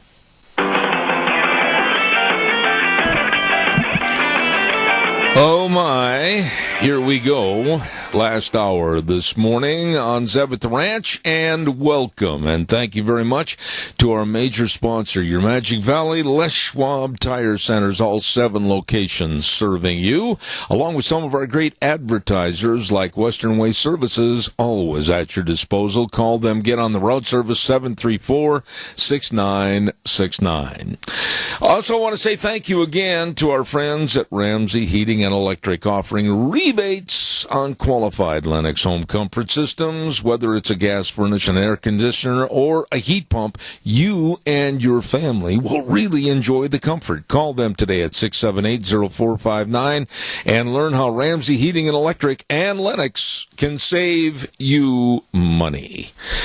Right now, we're going to go to the phone line, and I am very honored to have with me again, he's been here many times in the past, from the Institute of Energy Research, Mr. Dan Simmons. Good morning, sir. How are you? Good morning, Zeb. Doing well. Dan, I got to tell you right up front, I am extremely worried about what's going to happen with Hillary and green energy and possibility of implementing and installing 500 billion with a B solar panels by the year 2020. This lunacy is driving me nuts thinking about how much money we're wasting on green energy when we have a program installed already on the electrical grid that's very cost effective and doing a good job for Americans. Now, you pick up the ball and run with it.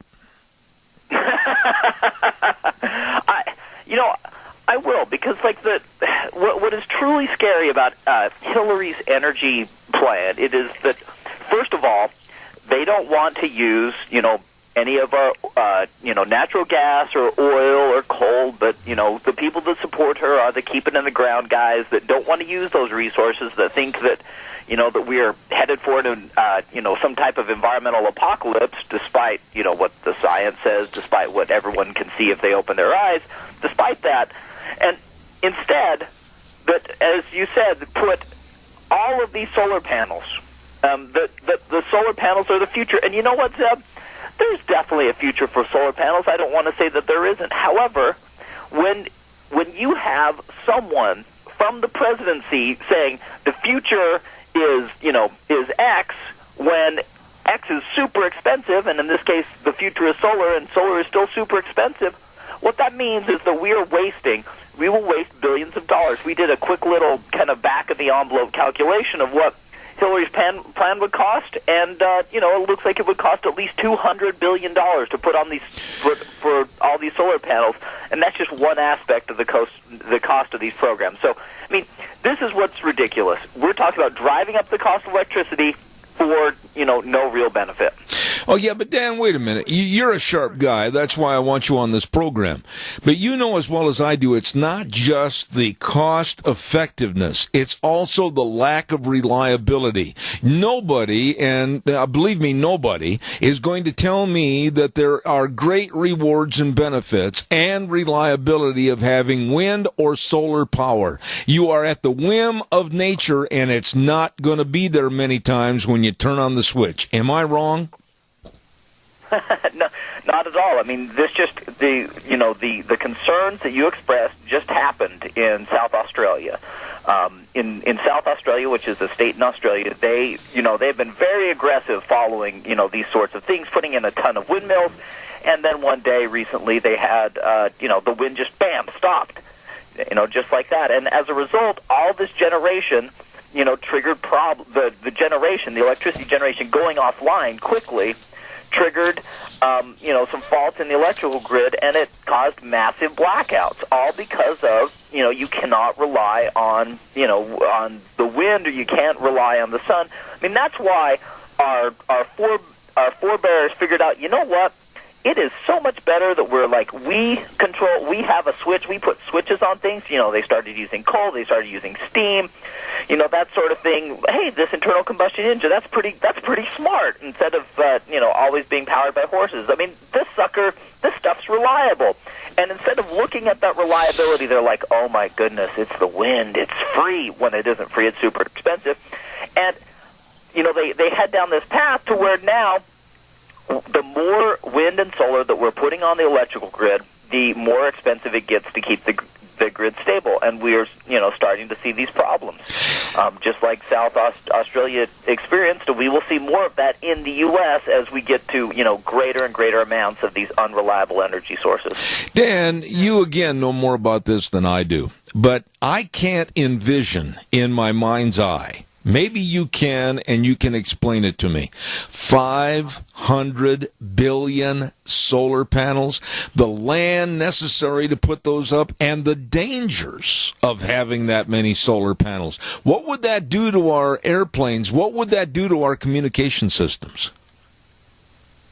Well, that's a good question, and we haven't calculated the land area for Hillary Clinton's plan to put in 500 million solar panels out there, but that's just the problem. Is we are talking about consuming massive amounts of land. I mean, these people say that they really care about like BLM land or desert land or something like that, and yet they're the ones that want to pave over the desert in places like that have already done that, like Bright Source, which is on I-15 south of Las Vegas, putting in these solar panels in the desert. Now, you and I might think that that's not necessarily a bad use of some of that land, but these guys are the ones that are complaining about doing anything on public lands, and yet they're like, oh no, it's no problem to just pave over all this land essentially with solar panels, and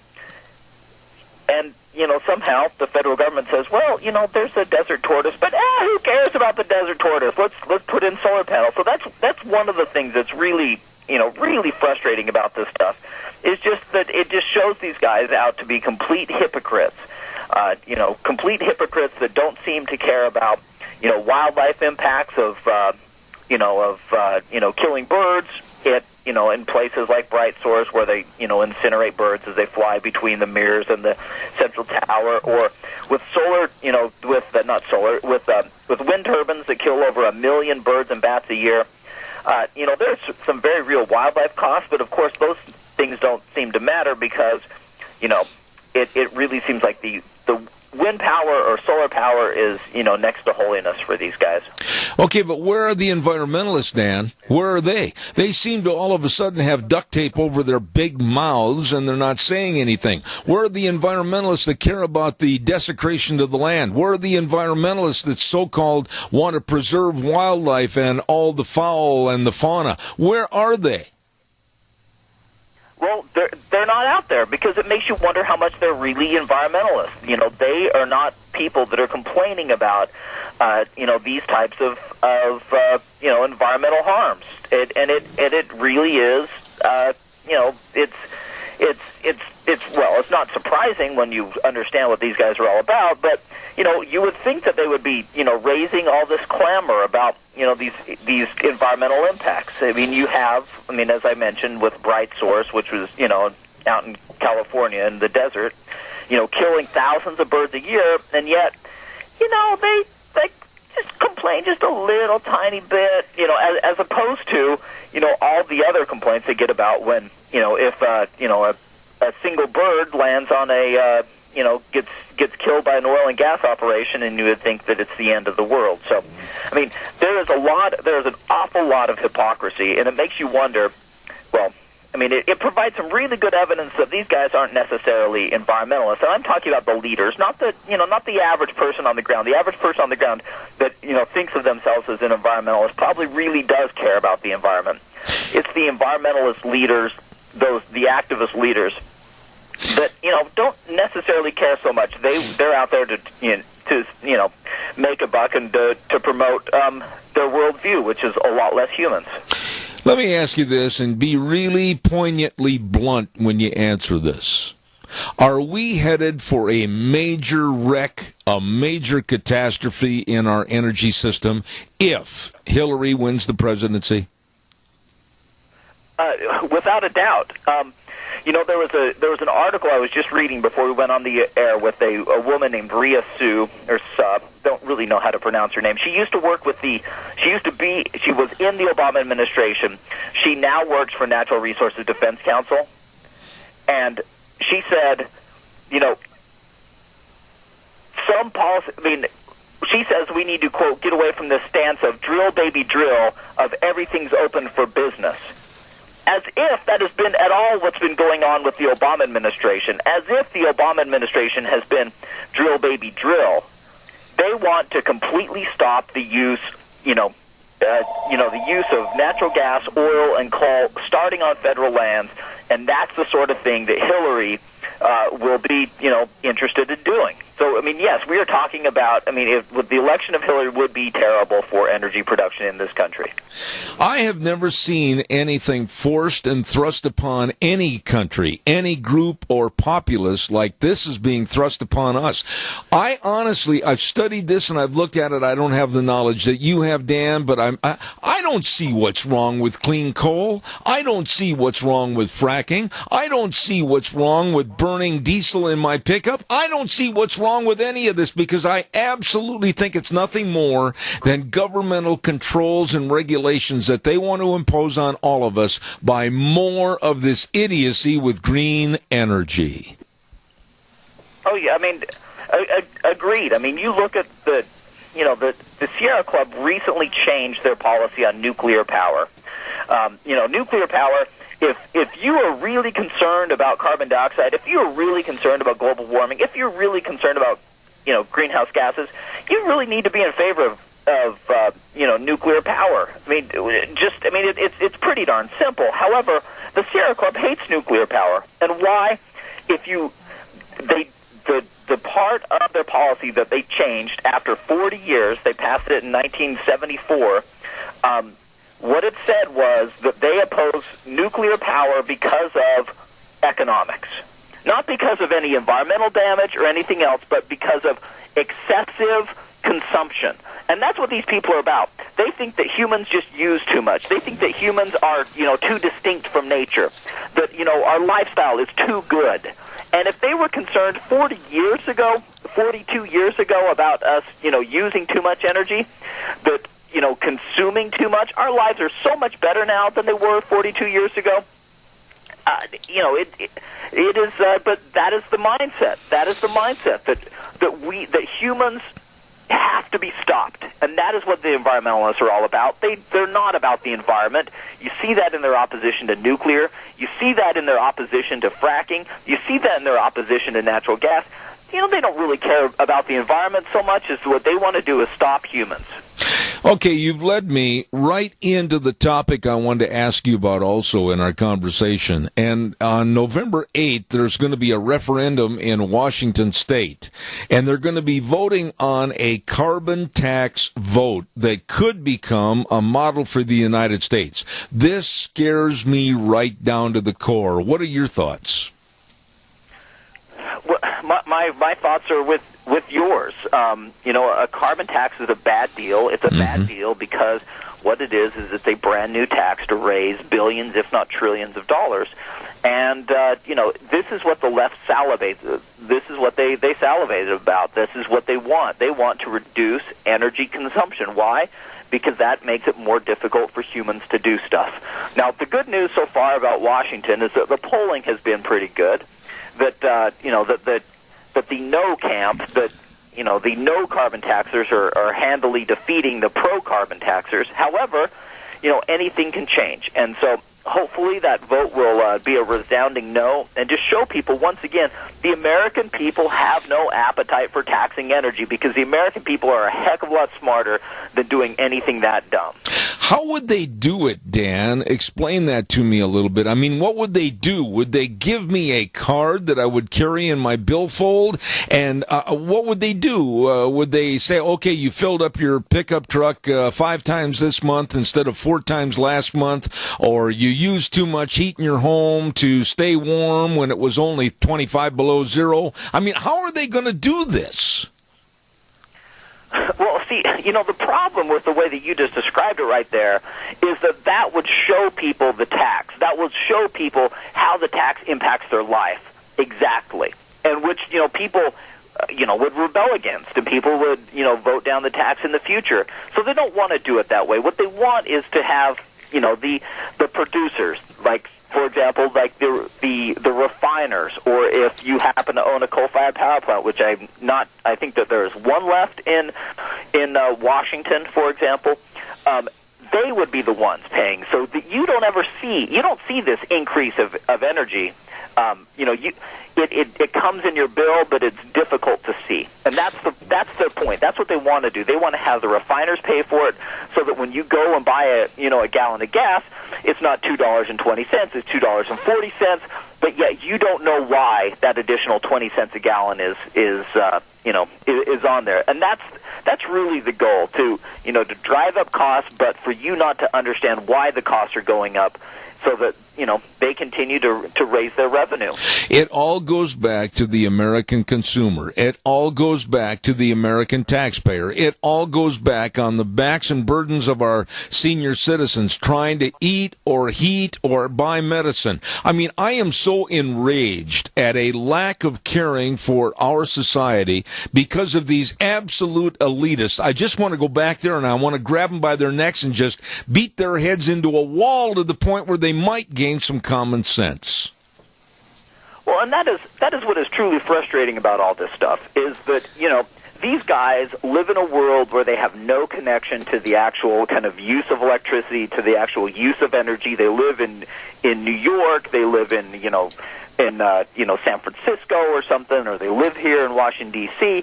and they live their little lives, and they make a lot of money, so they don't really think about how people are just scraping to get by, while they don't really see the price of, when the price of gasoline goes up, how it takes real money out of people's pocketbooks. They don't ever think about that. That isn't what they're concerned about, and that is a real tragedy, because the rest of America bears the brunt of these silly policies these people are trying to impose on us. We have a caller with a question for you, so stay tuned. Caller, go ahead. You're on the air, please. Yes, Zeb, I don't know if this gentleman would know of it, but somewhere east of Boise by Simcoe Road, there's a huge project going in there. It resembles an old-time outdoor movie theater as far as having all these here steel posts sticking up out of the ground about 4 foot or so, and a lot of wire around there. Kind of looks like it might be a solar farm coming. Do you know, or does this gentleman know of what that might be? I do not, but we're going to ask Dan. Dan, would you respond to the caller, please, if you have any information on that? I don't. I mean, there is a solar project that is going to be. I think they've probably built it by now near Boise. But whether it's near Simcoe Road, it's been a long time since I've been to Boise, so I don't know. The thing is, what can we do? I mean, this is kind of a far-reaching question to you, Dan, but I'm absolutely livid as to what they're trying to do to us and how much money they're going to take out of our pockets. What can we do? How do we fight back? Because our senators and congressmen, literally speaking, they don't have the backbone to stand up.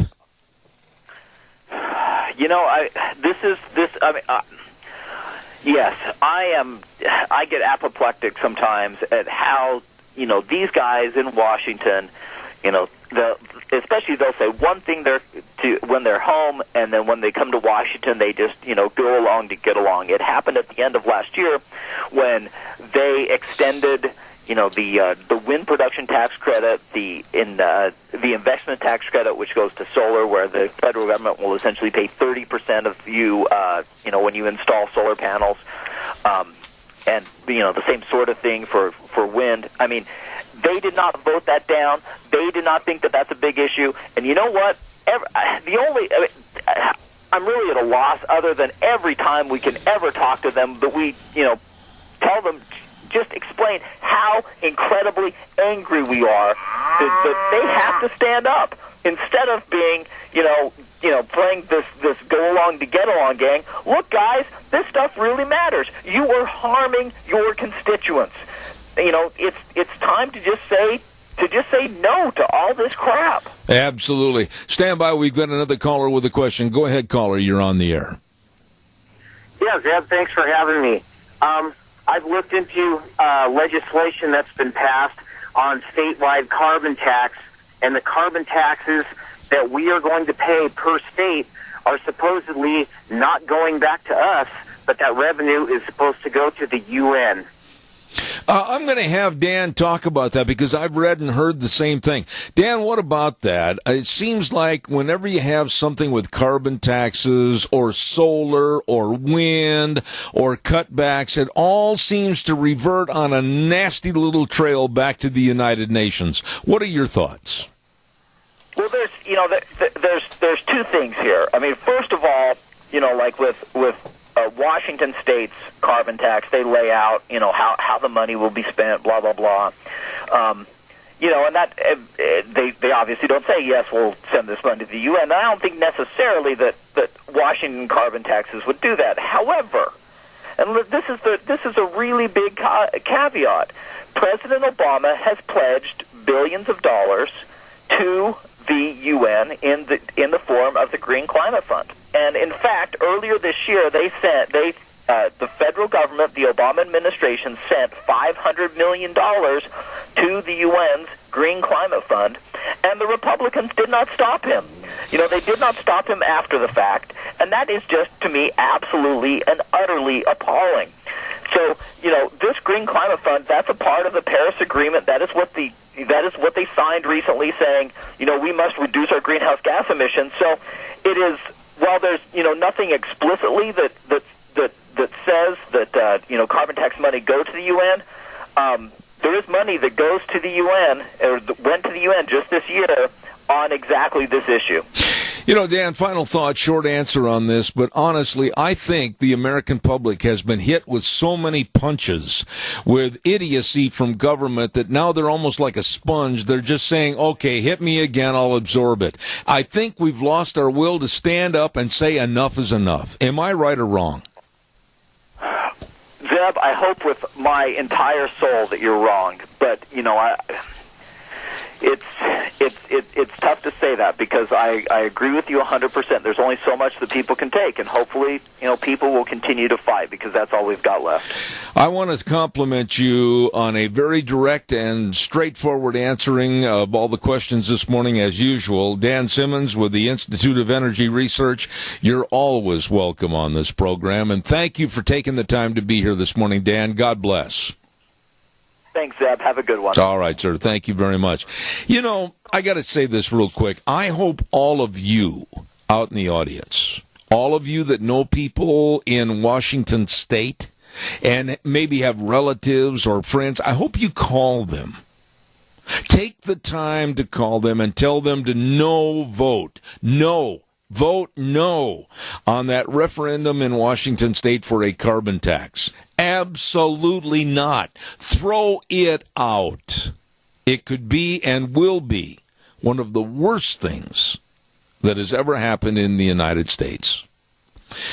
I want to remind you again, before I send you back to our main studios, that Jim Patrick is running for re-election for the Republican District 25 senatorial seat, and he wants your vote on November 8th. Don't forget, here's a man that's been involved in the community for a long, long time, having served on the Agricultural, Education, and Business Committee and also on the JFAC Committee, and he knows and understands the water issues for the state of Idaho. Don't forget to vote for Jim Patrick, Republican for District 25 Senator, and that's coming up on November 8th. Paid for by Re-elect Patrick for Senator, Treasurer Jim Patrick. Caller, I'm going to have to put you after the break. I've got to send it back right now to our main studios. I'll be back in about 3 minutes. Thank you. And now, back to Zeb at the Ranch on AM 1230 KBAR. To reach Zeb, call 436-2244 or toll free 1-866-927-4587. And now, here is Zeb. Thank you very much, and welcome back to the last half hour of Zeb at the Ranch on this Wednesday. Don't forget the big Columbus Day sale is being extended at Lee's Furniture, Floors, and More at 459 Overland in Burley. No money down, no interest, up to 12 months on approved credit. Oh my goodness, all the mattresses, all the furniture, like the bedroom sets and the dining room sets and the entertainment stands and all the recliners. Get in there today. Work with the best and get the best at Lee's Furniture, Floors, and More, 459 Overland in Burley. Right now, we're going to have a gentleman on the program with us that's been here before, and we look forward to what he's got to say. He's with Consumers Research, and we say a good morning to Joe Colangelo. Joe, how are you? Hey, Zeb, I'm doing great. Thanks for having me back. You know, I got to ask you this, and it seems like in every aspect of our life, everything I've talked about this morning and previous mornings, it seems like the big hand of government is always there trying to dip into the till and trying to control us more. Tell us a little bit about a story about the Consumer Financial Protection Bureau. I understand that they got their hands slapped a little bit, didn't they? Absolutely. So, my organization, Consumers Research, we're out there looking after consumers. We're making sure that the prices that consumers are paying aren't too high, and the availability of products, is enough to meet their needs, and they can get what they want when they want it. And we're a private organization. We're a nonprofit, and we think that consumers are, kind of smart to make their own decisions, and they're actually some of the best managers of their own money. So we want to empower consumers. The Consumer Financial Protection Bureau, they're a different organization. They're a government organization, and they think that, consumers need to get protected above everything else. And protection to them means consumers aren't smart about their own money, so whether it's, borrowing money or, buying a car, they need to be protected from making bad decisions. Okay, but the end result of that is that they advocate and enact policies that really end up limiting consumer choice, driving the price of goods and financial services upwards, and cutting even more people out of the financial system. The end result here, and now normally there would be a way for Congress to step in and say, hey, wait a second, we don't want you to do this. But the way that this agency was set up right after the financial crisis, it was set up in such a way that it was not allowed, Congress wasn't allowed to control the purse strings. Now you and I, and probably all your listeners know, that we have a separation of powers here in the United States. And it's designed exactly so that no agency can go out and make rules or laws without oversight from, at the end of the day, the voter. And that's what was happening. And yesterday, the D.C. Circuit Court, a panel ruled that the way that the CFPB was set up with its director that couldn't be removed by the president was unconstitutional. So it's a small step in the right direction, for protecting consumers. The title of this organization, Joe, and you know so much more about this than I do, so pardon my ignorance. But the title, the Consumer Financial Protection Bureau, it sounds... It sounds so wonderful for all of us to know, well, gee whiz, they're there for us. But really, there's an insidious nature to this because they could literally control every aspect of our lives. Am I wrong? You're not wrong. So they could control, and I don't say right now that they are insidious in nature. I don't want to say that they have the wrong intentions, that they're out for any cause other than consumers, but it's kind of like your last guest said. These are people who are making these decisions that have never had to live the life of the people they're making decisions for. So, the people who work for the CFPB, they are not the same people who are using payday loans or car title loans or kind of some of these things that are more prevalent in lower income areas and among lower income consumers. And that's the real problem, is that they're advocating for change in these things in a sort of paternalistic way, where they're saying, well, we know better than the consumers who actually use these products what those consumers want and need. Yeah, but wait a minute. Isn't it more than the we in the phrase you just used, and it's kind of the me, because isn't really the director, Richard Cordray, isn't he kind of the judge, jury, and executioner? That's true. So, on an external, looking externally, he is accountable to no one. He went in front of Congress and they said, hey, tell us why your $55 million office is now costing $220 million. And you know what he said? He said, I frankly don't see what business that is of yours. The Congress. Wow. So, we have a situation here where judge, jury, and executioner is not really a stretch to describe, the role. He's certainly the most powerful unelected man in Washington, D.C. How did he get this power, or how did this group get this power? How did they get appointed? And pardon me if I say this, Joe, but it almost sounds like the repugnant EPA. They have assumed powers, and they're utilizing those assumed powers to grow like a cancer. Is that a bad analogy? It's a good analogy. So the EPA, this is a little bit worse even. There's two parts here. So the first is that the CFPB was created with the whole purpose of being beyond the reach of oversight. And if you ask the people who really support the CFPB, if you ask President Obama and Senator Elizabeth Warren why that is, they say, well, it's because the other financial regulators, they get captured by banks, and we don't want banks buying off our regulators. So we need to make sure that this is so powerful that, banks can't get to the congressman, that can't get to the agency. And you know what? Honestly, maybe they have a point about, maybe some of our regulators get a little too much influence from some of the, the people that they're supposed to be regulating. Maybe they do. But the solution there, their solution was to create an agency that was so powerful that, whoever was in charge of it would be able to make laws that it doesn't resemble our democratic process.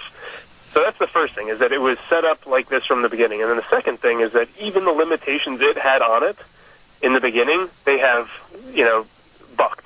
So it started off saying there was a specific line in their charter that said they are not allowed to deal with automotive, car sales.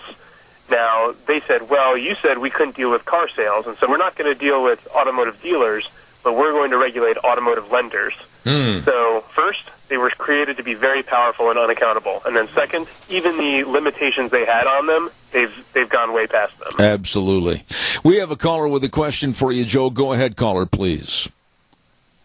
Yes, when you hear this, day after day after day on talk radio about how we are literally peasants, and the arrogance of this administration and the people, the minions that perpetuate it, and you say to yourself, when and if the people find the will to do something about it, and you say, will it ever happen? And then you have the gutless Republicans who will not stand up to the Obama administration, and now we have Donald Trump. And then they are destroying this man who might just care about us just a little bit. And you say, when will we find something for the people? I'll hang up. I really appreciate his remarks. Joe, kind of respond to what he said, if you would, please. Yeah, absolutely. So there's probably my favorite social scientist called Charles Murray, and about 7 years ago he wrote a book called, I forget what it's called, but he basically said that, there is this growing problem in America where the elites, and that, goes on both sides of the aisle, he said, but their experiences on a daily basis are so disconnected from the experiences of most Americans. Right. And so you can go online, you can Google the Charles Murray quiz, and, it's a series of questions. When's the last time you went fishing?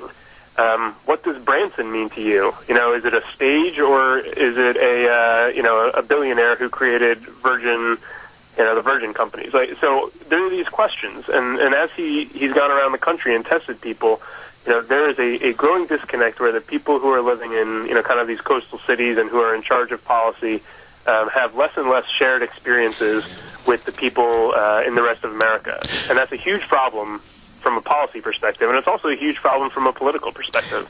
I think we're seeing a lot of that, we're seeing the results of that problem in this election. Well, I agree with you 100%. And here's the way I see it. And again, I value your expertise on this. But when I was growing up, we looked at three classes: the poor to low income, the middle class, and those that were considered wealthy.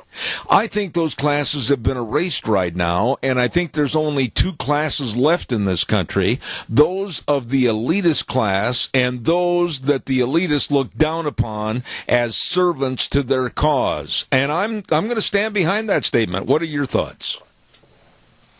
Well, I actually view things a little bit more as a government, corporation, and consumers. And, these are like three estates, not really classes. And, for so long in America, we had the government was small, right? So the first 150 years, we had a small government, small corporations, and really powerful consumers or citizens. And then, starting in the 1930s, the government got much bigger, much stronger. I'd say corporations were bigger and more powerful than the other two estates in the 1880s to the 1920s until, Teddy Roosevelt busted them. And what we've seen now is the government and corporations working together over the last 60 years, both getting more powerful, and it's for the first time it's at the expense of the American consumer. So, I don't know about there are people. Of course, the government and corporations are made up of people, and so that would be my analysis of that sort of growing divide that you just talked about. Right. One of the things that struck me as almost laughable was when I was reading the piece that was put together about the Consumer Financial Protection Bureau. I found out that it was actually set up by a woman that scares me with her politics and scares me with her liberalism, and that's Elizabeth Warren. What are your thoughts about her? Elizabeth Warren, she's a good representation of this sort of paternalistic, or I guess we'd call it maternalistic now, view of the American public.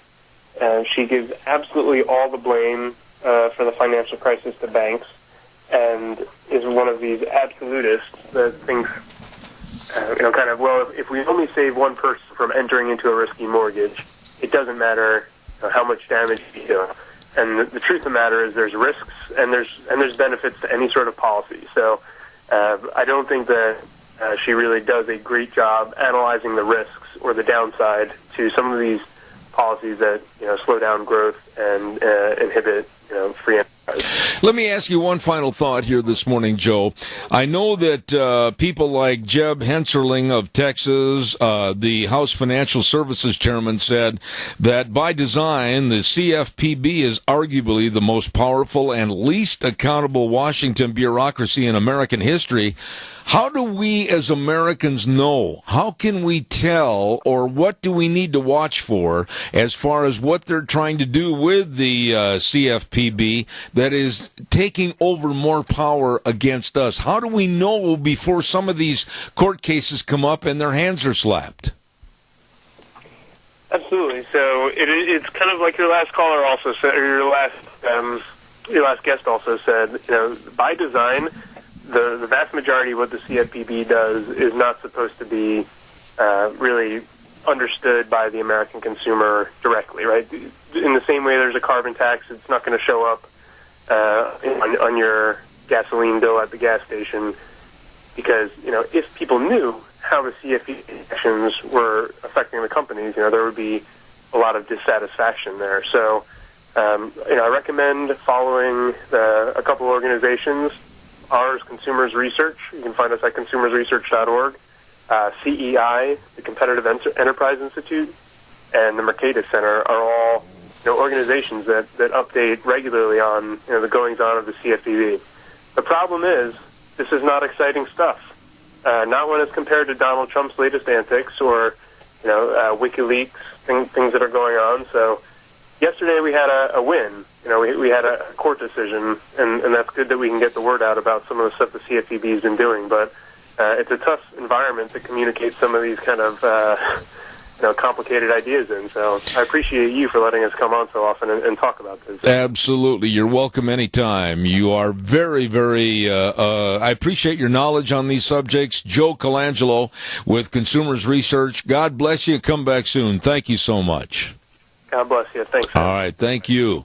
Very interesting young man right there with Consumers Research. You know what? I am so sick and tired, and I know you are, about big government looming and kind of peering over your shoulder and saying, you can't do that.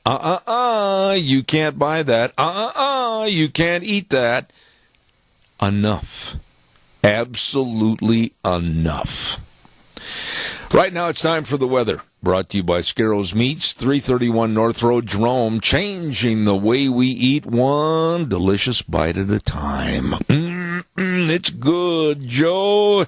Joe, where did I come up with that? Joe Colangelo just left. Don Scarrow and the rest of the crew serving you at your locally owned custom meat processor for over 20 years, Scarrows Meats. It is good. You stop over and see them today. Right now, here's Gina with the weather.